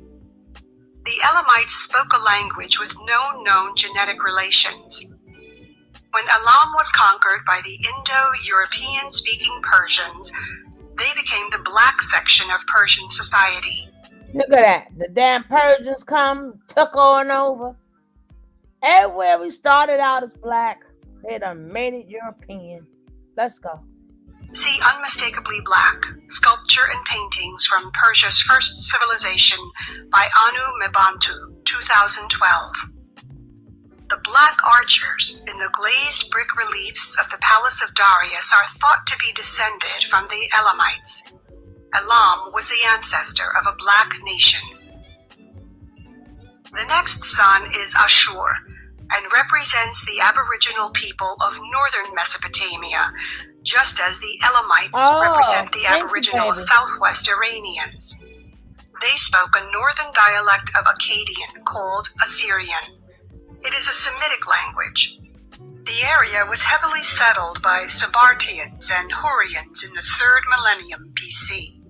The Assyrians of the 1st millennium BC are the near-white descendants of the Ashurites, who were much mixed with northerners. Arphaxad is not the eponymous ancestor of any known nation, but his grandson is Eber, the eponymous ancestor of the Hebrews. Of Eber's 2 sons, the Israelites are descendants of Peleg through Abraham. Much is known of the descendants of Joktan because they settled Arabia. Today, the Arabians who are said to be descended from Joktan in the Arabian genealogies are the Aboriginal people of southern and central Arabia. They speak non-Arabic South Semitic languages like the Mahri. They have wavy hair, varying facial features, and African complexions. Pictures of such people can be seen in Black Sumer, The Physical Evidence, Part 1, by Hermel Hermstein, 2012. The names of some of the descendants of Joktan, like Sheba and Havilah, also occurred across the Red Sea in East Africa, descended from Cush. There is nothing about the known descendants of Joktan, Eber, and Arphaxad to suggest that these ancestors would have been thought of as anything other than black. The 4th son, Lud, is given no descendants in Genesis. We note, however, that the name Lud also appears as a name for one of the sons of Mitzrayim. Aram, the youngest son, was the eponymous ancestor of the Aramaeans of Syria. They spoke a Semitic language of the same name. There are paintings of black Syrian kings, priests, and dignitaries in Anu Mebantu's Unmistakably Black, Sculpture and Paintings from Ancient Syria and Anatolia, Pomegranate Publishing, 2012. This strongly suggests that the original Aramaeans were black. They appear to have originated in the Jebel Bishri region of Syria, which appears to lie outside the Africa fault line. All areas of Syro-Palestine within the Africa fault line were seen as part of Ham, or Africa. There is also the testimony of the 9th century AD Jewish commentary on the early Bible, Pirkei de Rabbi Eliezer, which said, I did the Tower of Babel before, which I'm going to do another one on the Tower of Babel. And why? Because people didn't realize the Tower of Babel is what, if y'all been watching the Nature Boy bullcrap, that's what he was trying to do. That's why he kept saying on June 5th or June 6th, what he was trying to do was the Tower of Babel. And he was trying to be that one person, or the Lord, or the Jesus, or whatever, that it was different tongues, but he understood everything. He was really, we was not really in this Bible, but Nature Boy was. We should be ashamed of ourselves. We should be ashamed of ourselves that certain things that he was doing, just like everybody who is of Satan, their father, they try to do it in opposite or reverse. But the point is, they know the Bible to do it in reverse. And that's what a lot of things Nature Boy was doing. But the thing is, we didn't catch on because we don't read our Bible. So we didn't see what he was trying to do biblically in reverse. We didn't understand. We was like, oh, look at him dancing. Oh, look at him being crazy. No, we did not know what was going on right in front of I knew what was going on, and I broke down what was going on, but it's sad that people still ain't get it. People don't get it because they always tell you don't believe, but then the people who you telling you don't believe, they the ones know your Bible better than you. So when things is going on right in front of your daggone face, you don't know. And that's what the enemy does. They study this Bible, and if they serving Satan or the devil or Luciferian or whatever, they know this Bible inside out, and their job is to do it the opposite. So whatever which way God say go, they want you to go opposite. Whatever God say is normal, they want you to say it's not normal. It's not normal. This is normal. God already situated things the way he wanted it. We're taking everything and saying, no, God. I noticed what you said, but we want to change it up because we want to live like this, and we want to say this is normal. But again, Black folks, that should be none of our concern, because they haven't broken a law, statute, commandment, or covenant, because it was never given to them. That's why we ain't got no business in their business. The problem is, it's not the fact that the enemy comes to kill, steal, and destroy, which is true. But the sad part is, we go to it. We ask for it. Hey, can I get down? Can I get down? Hey, include me, when we ain't got no business in their business, because they are not the ones suffering. We are. We the ones we broke the covenant. We done did everything we was not supposed to do.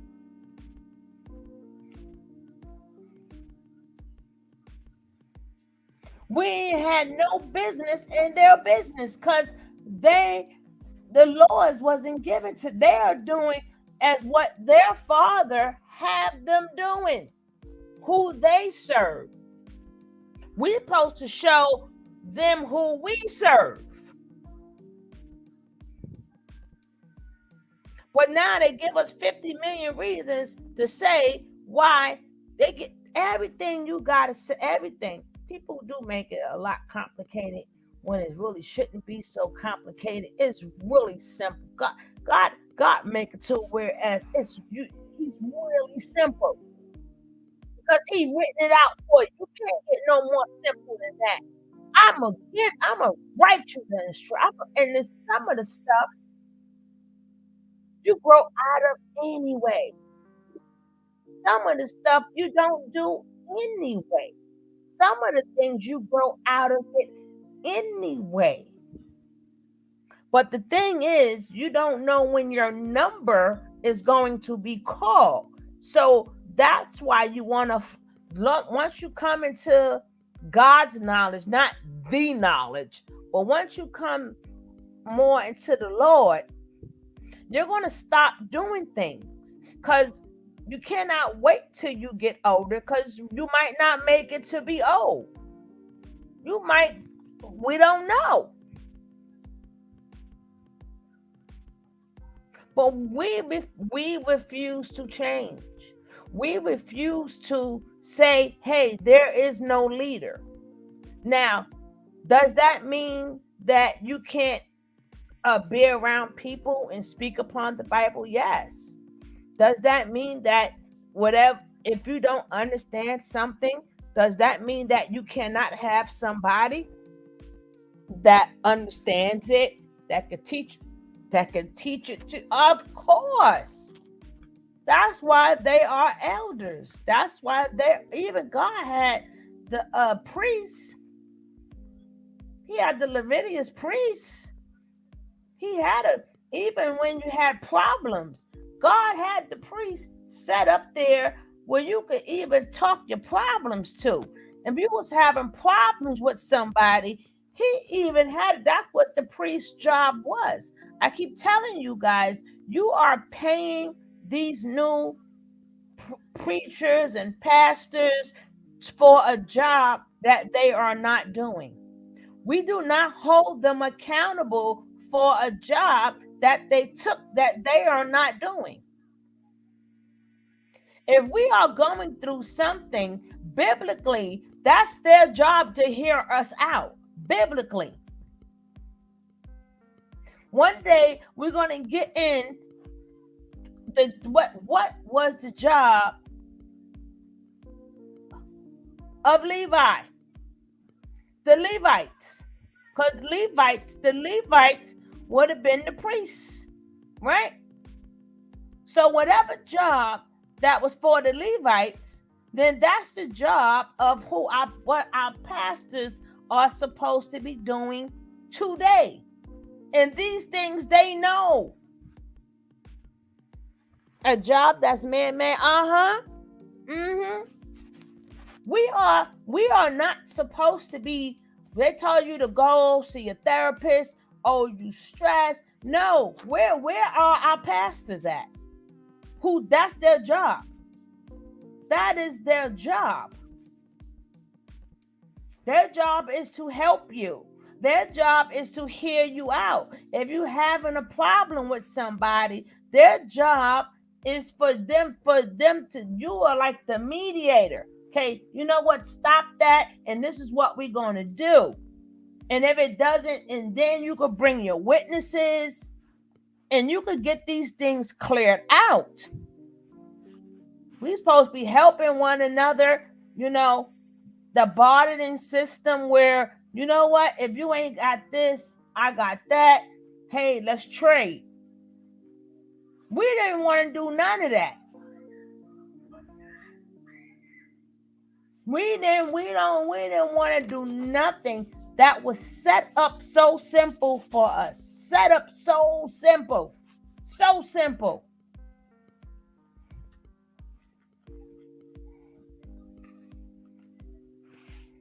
And I keep telling people, God deals with generations. He doesn't deal with people. He doesn't deal with the singular. He deals with generations. That's why some people go, oh my goodness, my child ain't nothing. A lot of people feel bad about the things that their children do, not knowing that God deals in generations. So you had to push out that child. You may not see the results. You may be long gone, but you had to be pushed out to make that child get pushed out to wherever where that child is going to rise. It still had to come through you. So don't be so mad at your kids, because especially if your kids have kids. And even if it's not your grandkids, like I said, we may be long gone to see the results, but God deals in generations. So it's going to be some kids in all of everybody family line that's going to make it. They're going to be somebody. We just mad. We might be mad because it's not our immediate children, but it's okay because it could be their kids or their kids or their kids.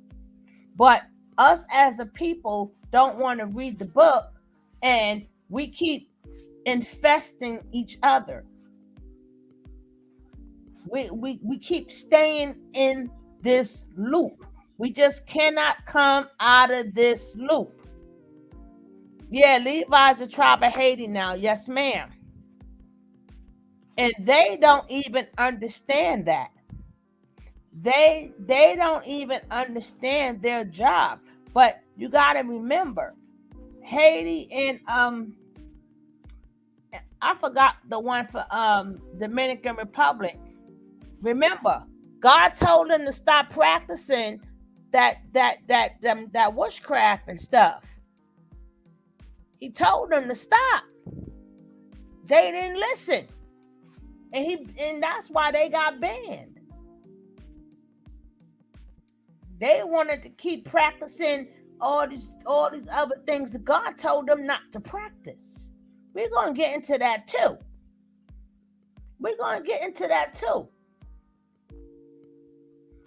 Hey, girl, you're from the tribe of Benjamin. Walton style. That's she from the West Indian. What's up, girl? Benjamin is the last, if I'm not mistaken. Benjamin is the last of the babies, right? Benjamin is the last of the babies, right? And y'all remember when they done gave up Joseph, right? They done gave Joseph up. Now remember, Benjamin and Joseph have the same mother, right? They done threw poor Joseph to the wolves. But Joseph was so young. We're going to get into Joseph. I'm just going to narrow it down. So when Joseph sat up there and he caught back up with his brothers, he didn't care about none of them. He just wanted to know what was Benjamin. He just wanted to know how Benjamin. He just wanted to know how Benjamin was doing. Once he found out Benjamin was good, okay, then he played with them for a little. He said, "I'm gonna play with y'all for a little bit." Cause remember, they come from the same mother. Benjamin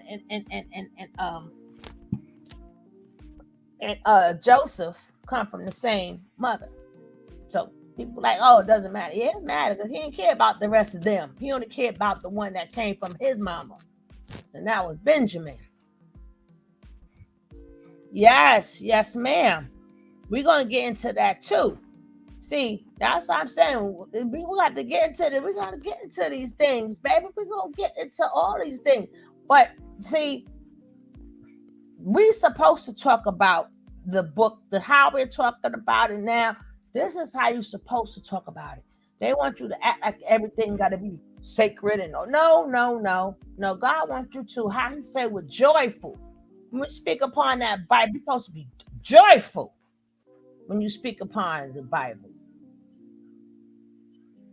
When you're speaking upon something, you gotta be like, what? And they did what? Oh my, sometimes, honey, baby, sometimes the Bible was better than the book. I'm like, he did what? Say what now? When you get into that Bible, baby, I'm telling you, you're gonna be like, what the heck? But again, you notice how my sister Sharon said, tribe of Benjamin. See, this is what we're not doing, and this is what we are supposed to be doing. So we will be considered tribe of Judah. West Indians is Benjamin, but you notice she came because of all of these 12 tribes. Do not stop calling themselves by what they are. We are screwed. We're going to stay screwed because remember, I showed you guys and I read you the verse, baby. The stick is broken until that stick is put back together. When all the tribes come back together, the stick will be like it was never broken. But until we start representing them tribes, baby, we are screwed. We always screwed. That's a daggone shame. We stay screwed. But let's go.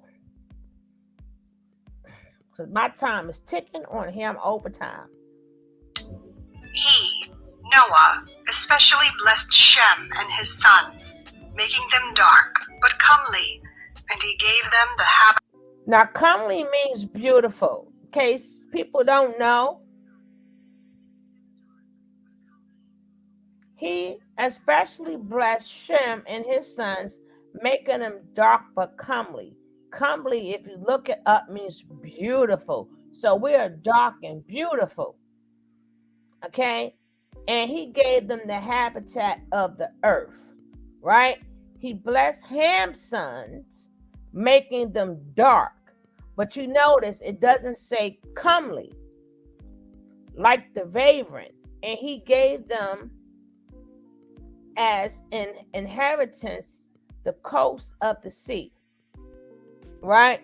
He blessed Josephat's sons, making them entirely white. Oh God. It is what it is. But just in case, when you see dark but comely, that means dark and beautiful. That's why our features, we keep thinking that we have European features, but no, we don't have European features. It's just that the Africans look how they look, but this tribe of Shem look how they look. That has nothing to do with European features. That's what made us different. Now let's go. Habitable earth. He blessed Ham and his sons, making them dark like a raven, and he gave them as an inheritance the coast of the sea. He blessed Japhet and his sons, making them entirely white. The chapters of Rabbi Eliezer the Great, according to the text of the manuscript belonging to Abraham Epstein of Vienna, translated and annotated by Gerald Friedlander, Keegan Paul Trench Trubner and Company, 1916. The sons of Ham and Shem are both dark.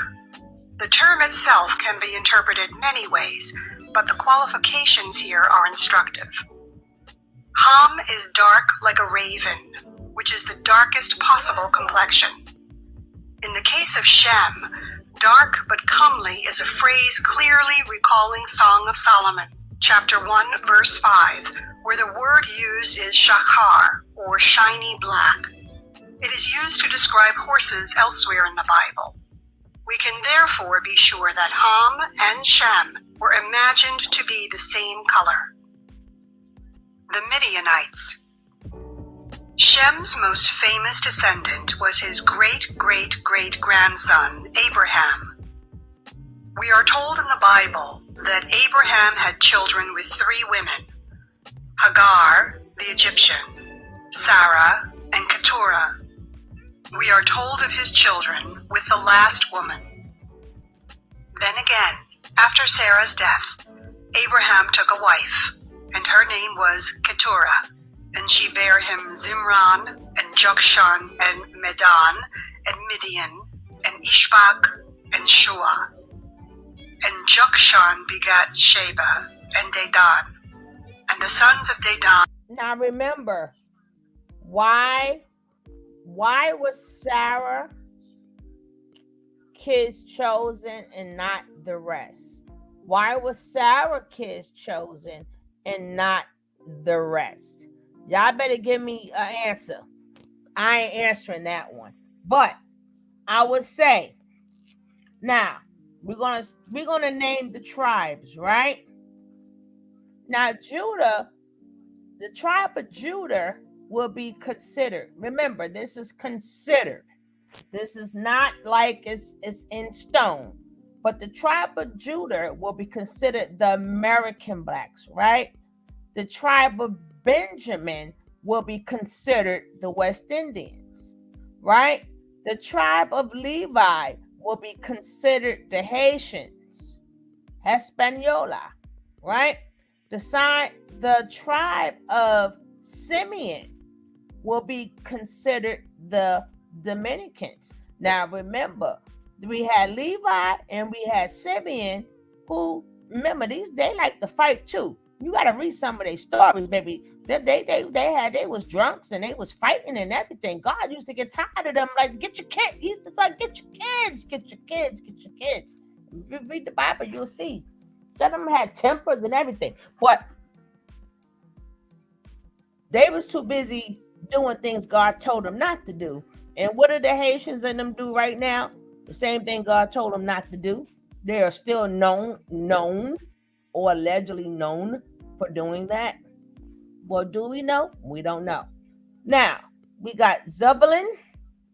That would be considered the people from Guatemala and Panama. We got Ephraim. They would be considered the Puerto Ricans. We got Manasseh will be considered the Cubans. We got the tribe of Gad, which would be considered, so when you hear Gad, that will be considered the Indians. We got the tribe of Reuben, which would be considered the Samoan Indians, right? We got Naphtali, which will be considered the Argentinians, and Asher will be considered Colombia, and Issachar, which is it's so crazy, that's my favorite name, Issachar. That would be considered the Mexicans. Now, when all these 12 realize that they are one, but remember, they threw a boomerang. They threw a boomerang in there. They let Spain come on up in there. They let France come on up in there, to the point that we forgot that we are all the same. But now, it's like the Spanish, they think that they're Puerto Rican.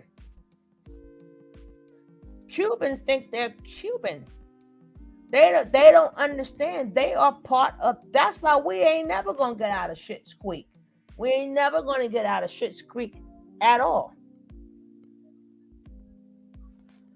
And they've been baked so much. Like, unlike them, they got connected to the land that they're from. Only Judah did not.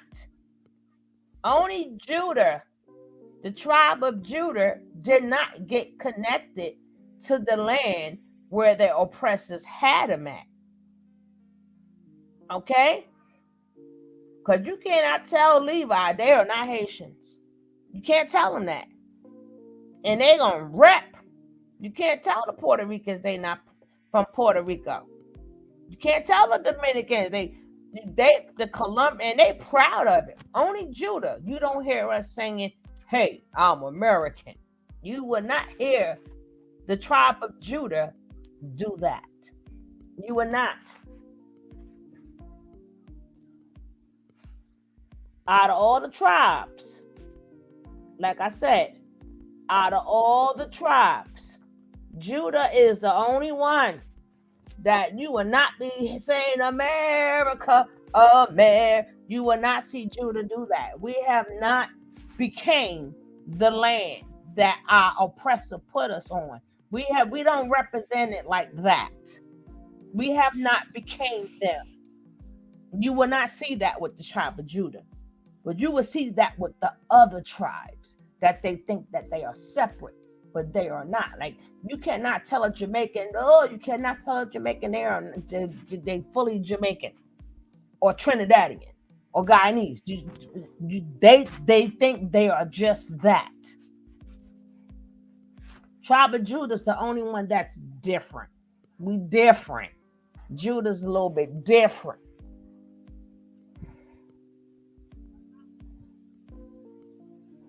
Were Asherim and Letushim and Leumim. And the sons of Midian, Ephah and Epher and Hanoch and Abidah and Eldaah. All these were the children of Keturah. Genesis chapter 25 verses 1 through 5. Midian here is a son of Abraham.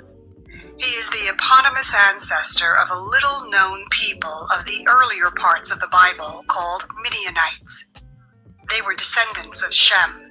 In Habakkuk chapter 3, verse 7, when the prophet said, I saw the tents of Cushan in affliction, and the curtains of the land of Midian did tremble. Easton's Bible Dictionary refers to Cushan as probably a poetic or prolonged name of the land of Cush, the Arabian Kush. Listen, we've been trying to Judah been trying, Sharon. We've been trying. That's our job to do. We've been trying.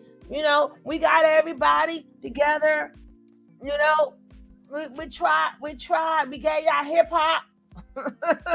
We gave y'all Timberlands. We got y'all wearing Timberlands. We tried, damn it. We tried. We've been trying, dag it. We've been trying. Oh, and then people gotta realize, if you notice, Dan is a son too. But Dan was so bad that they combined him and Joseph together, because Dan was terrible. Dan was a terrible son. Some of them was terrible. See, some of them was terrible. Dan was terrible. I'm telling you, imagine having all these sons. None of them was righteous like you think they are all righteous. Some of them was terrible. All they did was fight. They had tempers and stuff, so they had to listen, Dan. We're gonna kick you out the family, Dan. Matter of fact, we ain't gonna give you a tribe, Dan. We sick of your ish, Dan. So him and Joseph is basically, they done added them together, because Joseph definitely was one of the 12 sons too. Okay, just want to fill that in. But Dan was something else. They got tired of his bad. He was a badass. He was a badass. Midian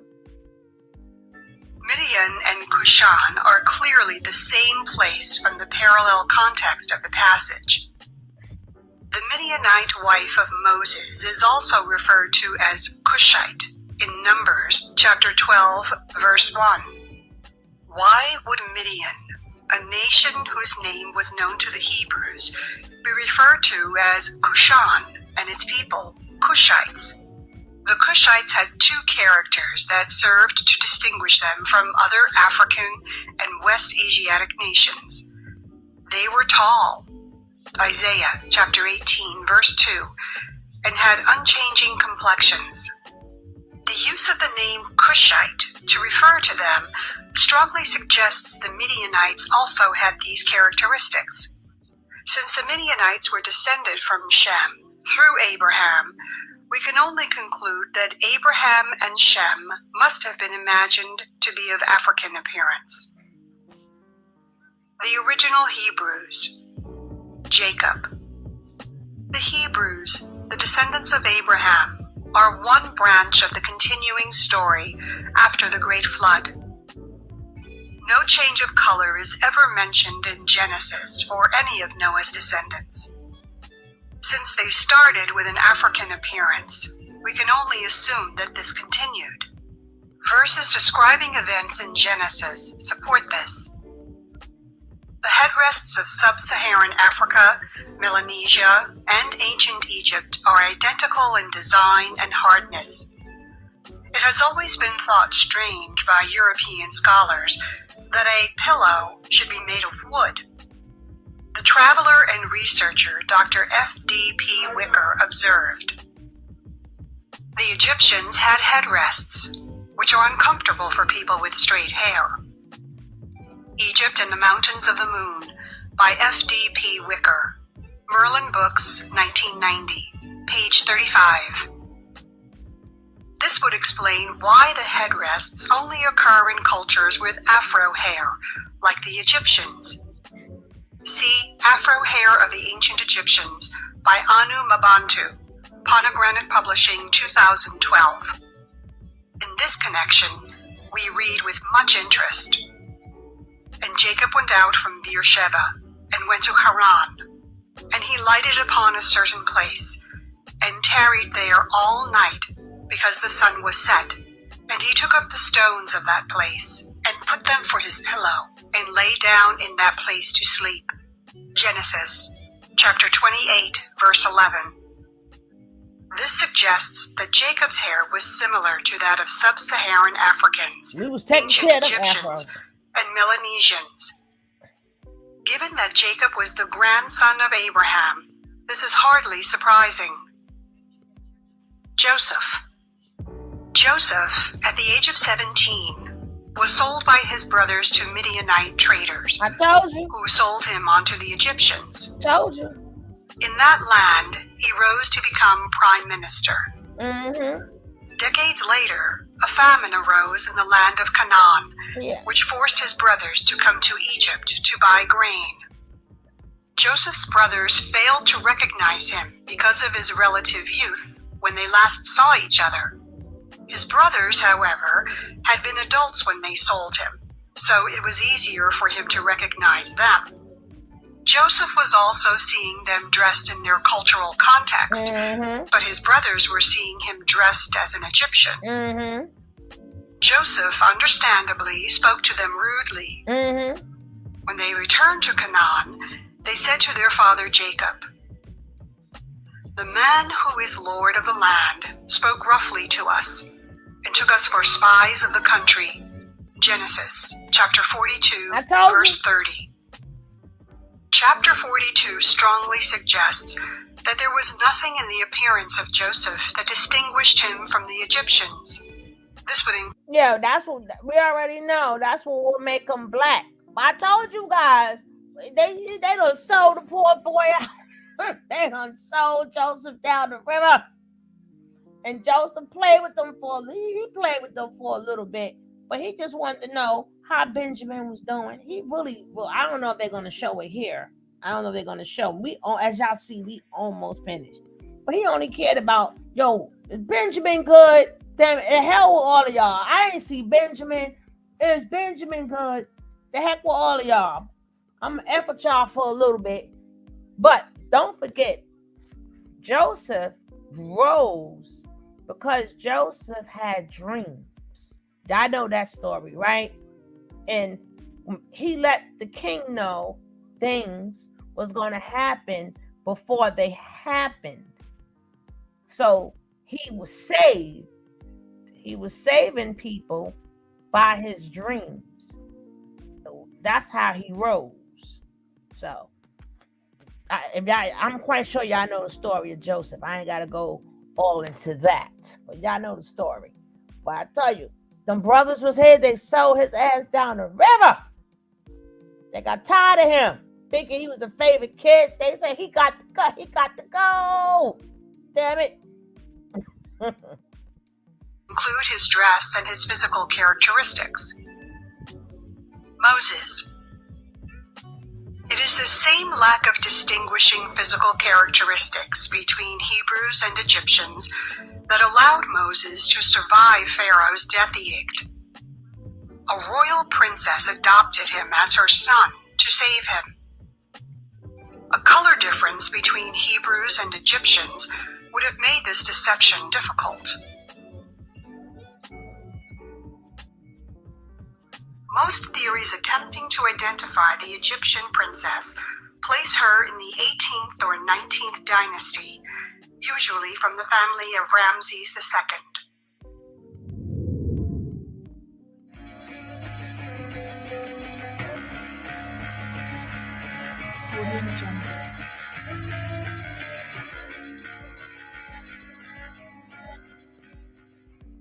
Plus 106, 92 boys plus 106 daughters, and he married 4 of his own daughters. That's why we don't call him anymore Ramses. He's for sure Ramses.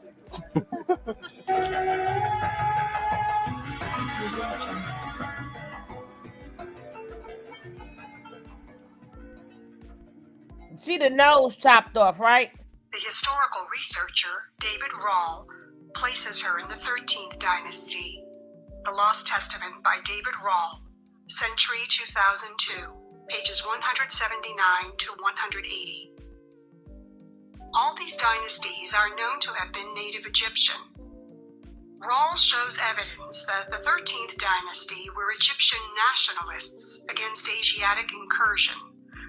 Rawl, 2002, page 179. It is generally known that the 18th dynasty was founded by Egyptian nationalists who liberated the country from Hyksos rule.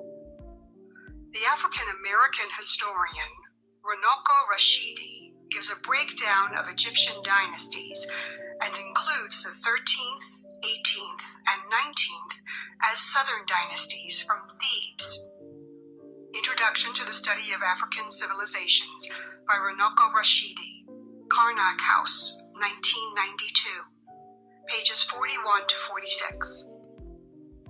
This is an important point because not all Egyptians in the north were native Africans.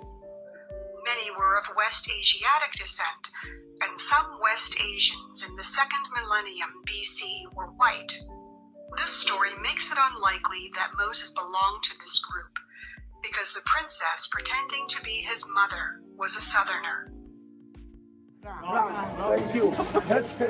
That's the name of King Ramses II. He has, let's say, 10 brothers who are called Ramses, which means Ramses at time was 11 Ramses. Ramses 1, 2, 3, 4, 5, 11, okay? So how we could know that he's Ramses 1 or Ramses 2nd or Ramses 3rd would be second me. That's Ramses Miriamun, Miriamun, the name of Ramses. All Ramses have the same. Ramses Miriamun, Ramses, okay? Okay, the second one, Usulman, Ababat looks like near Nile Delta, Lawabat, the Nile Valley, and the two strokes are the two deserts. That's, the life in Egypt. Ankh, they call that Ankh. Ankh or Ankh. Okay? Ankh or Ankh. Okay? No, we ain't saying all that. Four of us were here standing, one of them still That's there what that alive, black magic got, baby. 27 meters high, 270 tons weight. What about the other? Another, 3 obelisks, one of them still alive in Lateran Square in Roman Vatican. Second that, one in Washington? Turkey, Istanbul.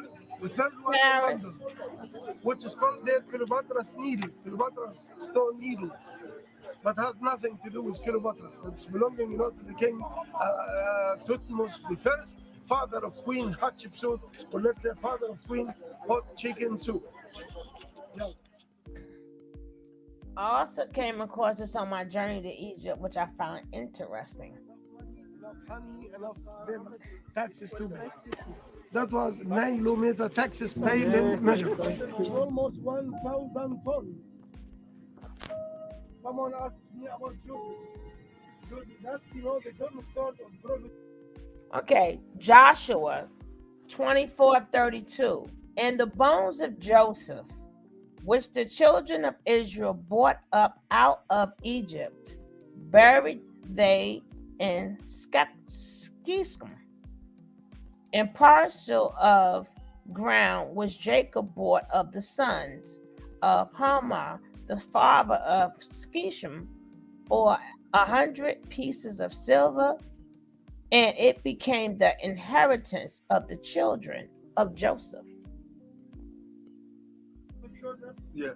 Who was, the economy minister in Egypt. That is true. Then the Getradisch Bascha von Prophet Joseph hatte, ich meine, die als Getradisch Bascha benutzt. War der ökonomischer Minister in Ägypten. So that's Joseph resting place.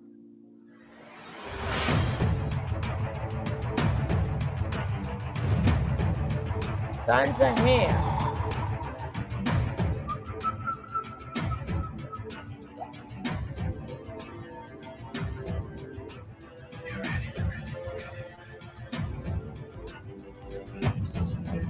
That's Ham. That's Africa.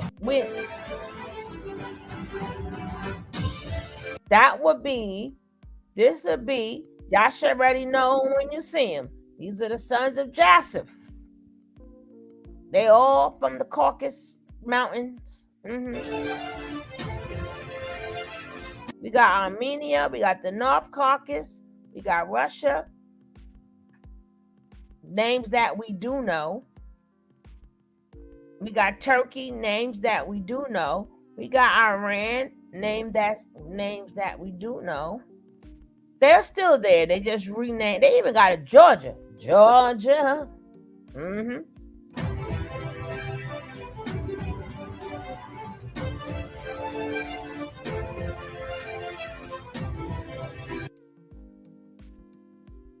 There we go.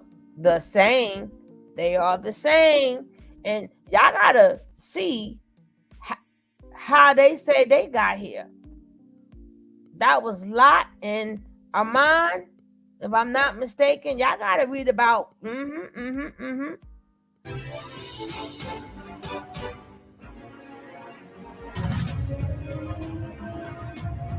See, they look like their descendants.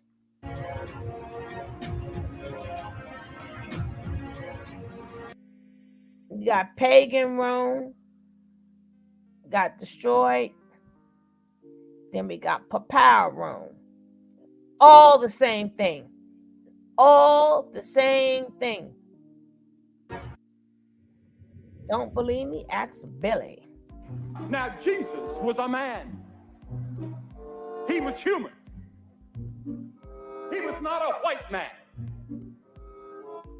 He was not a black man. He came from that part of the world that touches Africa and Asia and Europe, and he probably had a brown skin, very much like some of the Indian people here today. And he probably had a brown skin, very much like some of the Indian people here today.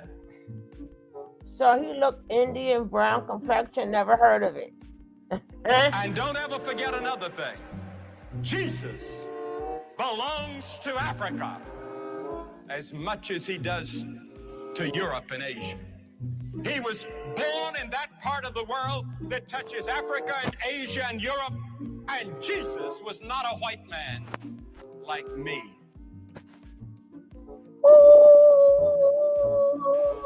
Nor was he as black as some of you. He was black. We don't know what the color of his skin, Yes, but it must it have been is. a dark color like the people of his day. That's a lie. We don't know what the color of his skin, but it must have been a dark color like the people of his day, because he was a man like them. Make up your mind, Billy. No, we do not want to ask No, we Harry. know in the Mishnah. Oh, Lord, I can't take Harry. Lord, I can't take Harry. Thank God this is quick. So written somewhere in a little after 200 of the Common Era. So traditions going back further than that. It's talking about the Jewish people in terms of their color. How are we described? Right. So Rabbi Yehuda Nasi wrote the Mishnah. He was a direct descendant from the house of King David, and he was in charge of the passing on the law of the generation. Now, to have written down the oral law was forbidden for the Israelites. It was oral, meant to be taught father to son. He saw that we are already scattered around the whole world, and if we don't preserve this, we're going to lose it. Listen So to he him. chose to write it down, and it was called the Mishnah. Listen In to the this Mishnah, one. he was speaking about the skin afflictions that happened to people in the times of the temple, and when he's speaking about the color of the skin, he references and says that the children of Israel were not white, and they were not black. They were boxwood. That's the word it was used. Boxwood. What the F is Perhaps like the color of the boxwood? table we're sitting at. And, you have to imagine he was saying the children of Israel. I think he was speaking about in past tense of who they were. At the time already that he was alive, you had great, Roman converts who became Torah scholars. Yeah. At the time already that he was alive, you had great, Roman converts who became Torah scholars. Yeah. Rabbi Akiva's father was a convert. Rabbi Akiva was one of the greatest sages ever. You had Onkelos, you had Shemaiah and Avtalion.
Thank you for watching False Camera Action. Before you go anywhere, don't forget to click subscribe.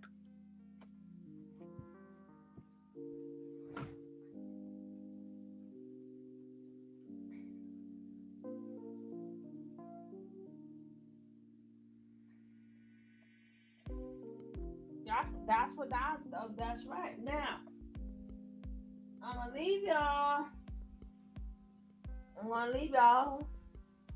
Hopefully y'all enjoyed today's class.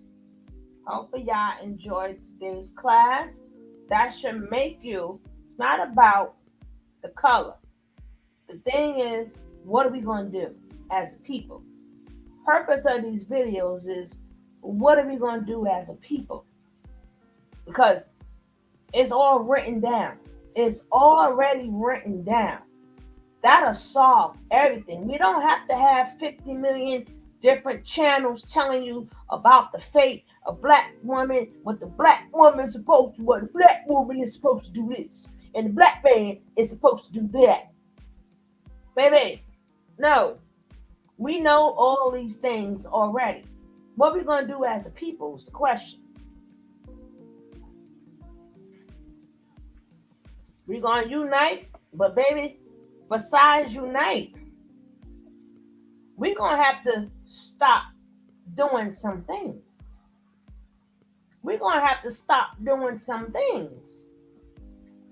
Because we got some, what you call some bad habits. And we're going to have to stop with these bad habits. We're breaking a lot of laws.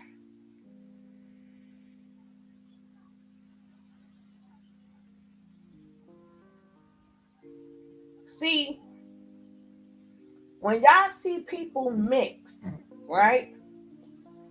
And people say, oh, I am mixed. Black people didn't realize. They didn't mix with us because they thought we was cute, because we was handsome, or because the men are in long, the eggplants are big. They mixed with us because, number one, they needed our melanin.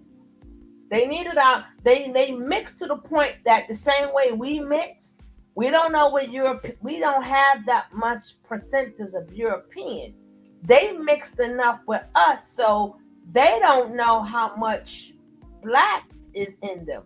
Because they mixed with us to get the melanin. Then they went back to their own kind.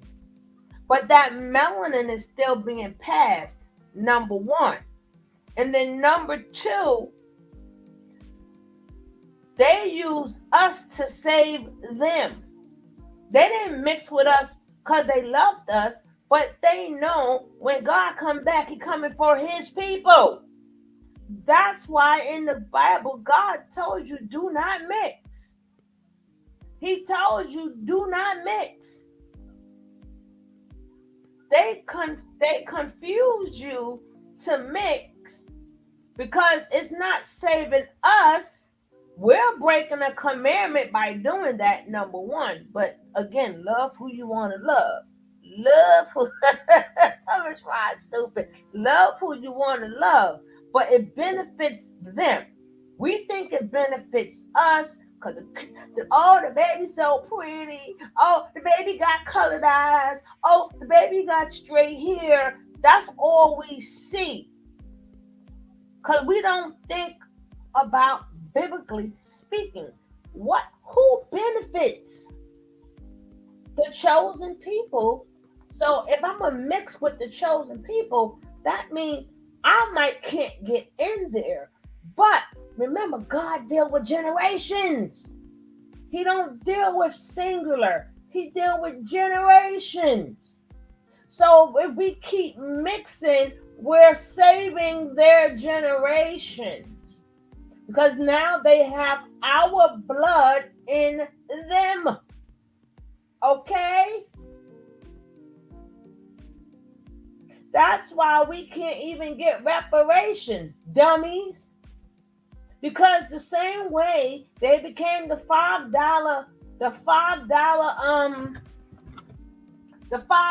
Indians, when it comes down to reparations, baby, they're gonna become African Americans too. That's so stupid. I don't get it. But when you start taking the blood test, who is to say that they didn't come from that mother or that from that the slave master? So they're gonna have a lot of African American blood in them too. So y'all sit around and wait for them respirations, okay? We so stupid we don't get it. But God told you He told you in the Bible. He told you don't do these things. But we wanted to do it anyway because we wanted pretty hair and colored eyes. We sold ourselves out, not loving ourselves, because we wanted our kids to have lighter skin and colored eyes and pretty hair, not knowing that we now made them part of the restorations. How many times you see people, remember how the black people, if they was really fair skinned, they'll act like they was white. Baby, when they start giving out them respirations, you're going to see how many of them come out as black. And guess what? According to the goddamn genetics, they are black. Hello. According to genetics, even if you could have Scotland, blah, blah, blah, you could have all of that you want that's in there. But if you got some Negro blood up in you, you are now Negro. And they want to go with that because they rather give the money to them anyway.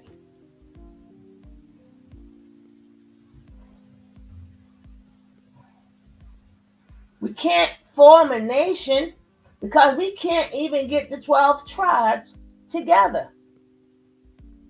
We cannot, if we can't get 2 tribes on one island together, and we can't even get the Haitians and the damn Dominicans to be friends, how are we going to get the other tribes to be friends?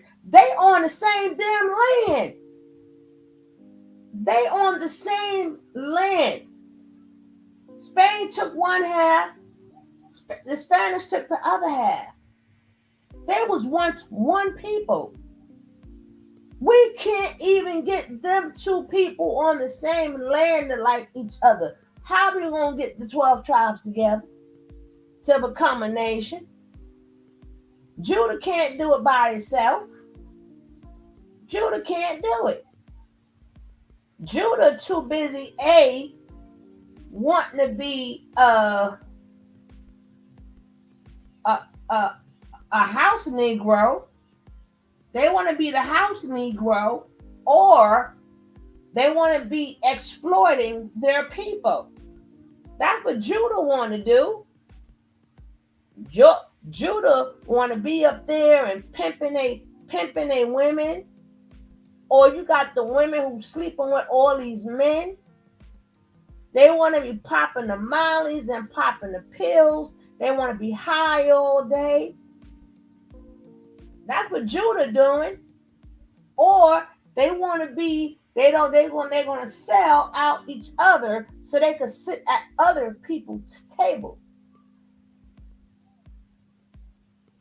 That's what Judah's doing. Judah is the one supposed to be the lion, right? Judah is the one we started, we tried, but then we gave Judah, done gave up. We tried with the Puerto Ricans. We was like, hey, we got hip hop. Come on in, come on in, come on in. How do I join that group of slots? Baby. My. But that's what Judah's doing.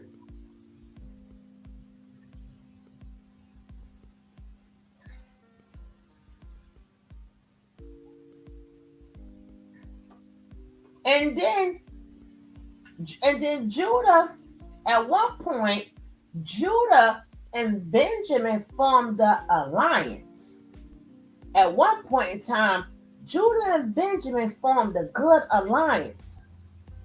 Remember when a lot of the West Indians came here and they was getting with the Black American women here, then especially in certain parts like in New York and certain places, when Benjamin got here, we had a good alliance. We was mixing the music.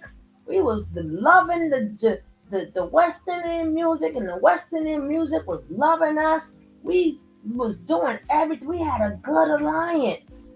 Now that messed up. But Judah and Benjamin was really the ones that was bringing everybody together. Everybody was you either had the West Indian music or you had rap music.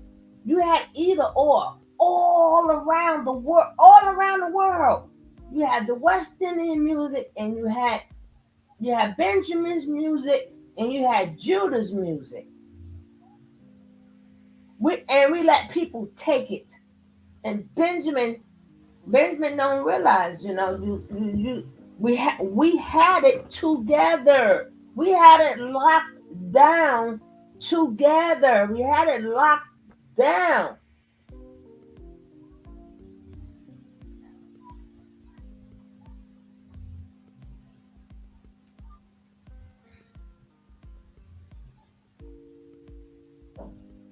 Well, again, if we can't even get that together, people try to figure out it ain't gonna happen. It ain't gonna happen in our lifetime. All you could do, we still do somewhat. Yeah. I agree. But we used to be a real force, Sharon. We was a real force back then. Especially if you was on the East Coast. Especially if you was on the East Coast, baby. We loved us some Benjamin. Benjamin loved us some of us, baby. Yes. We used to do our music together, everything.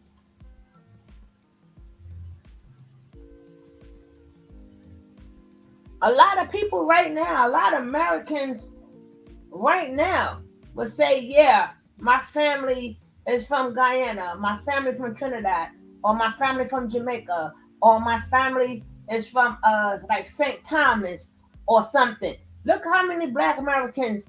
So we were doing it. We was doing it with Benjamin. Yes, we was.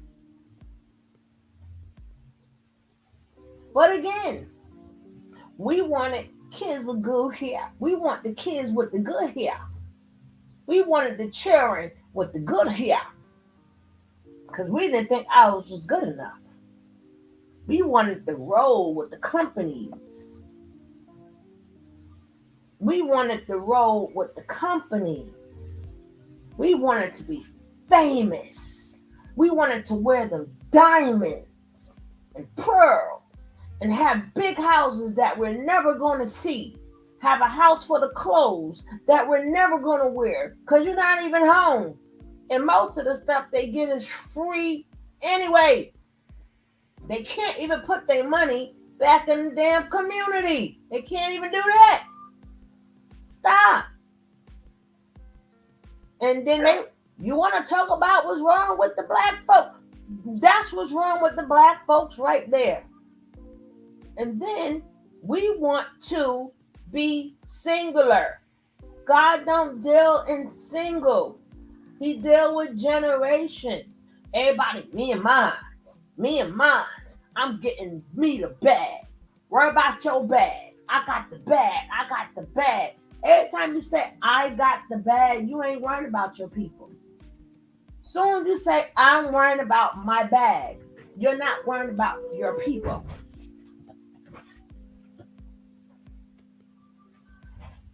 You're worrying about you.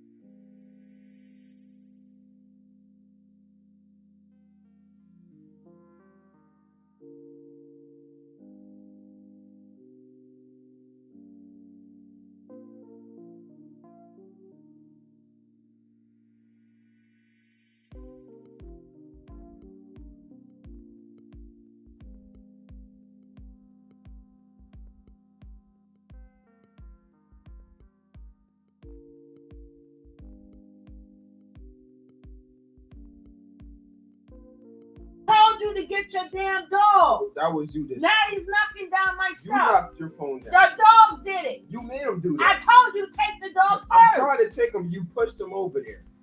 Yes, you dog. You push him to. You lucky this daggone thing didn't hit the floor. So, Bye, dog. Where you cat? So did you take the stuff to the school? What stuff? That's in the folder.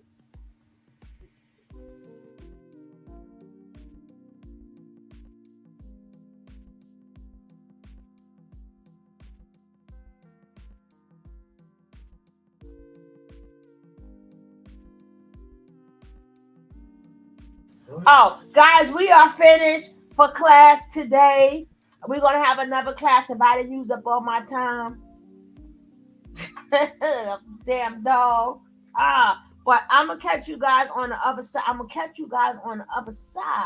I'll be there in about 10 minutes. You guys take a break. It's always good seeing you, my Jackie. Mwah, Miss Right. Okay, now I'm out. See you guys later. Peace out.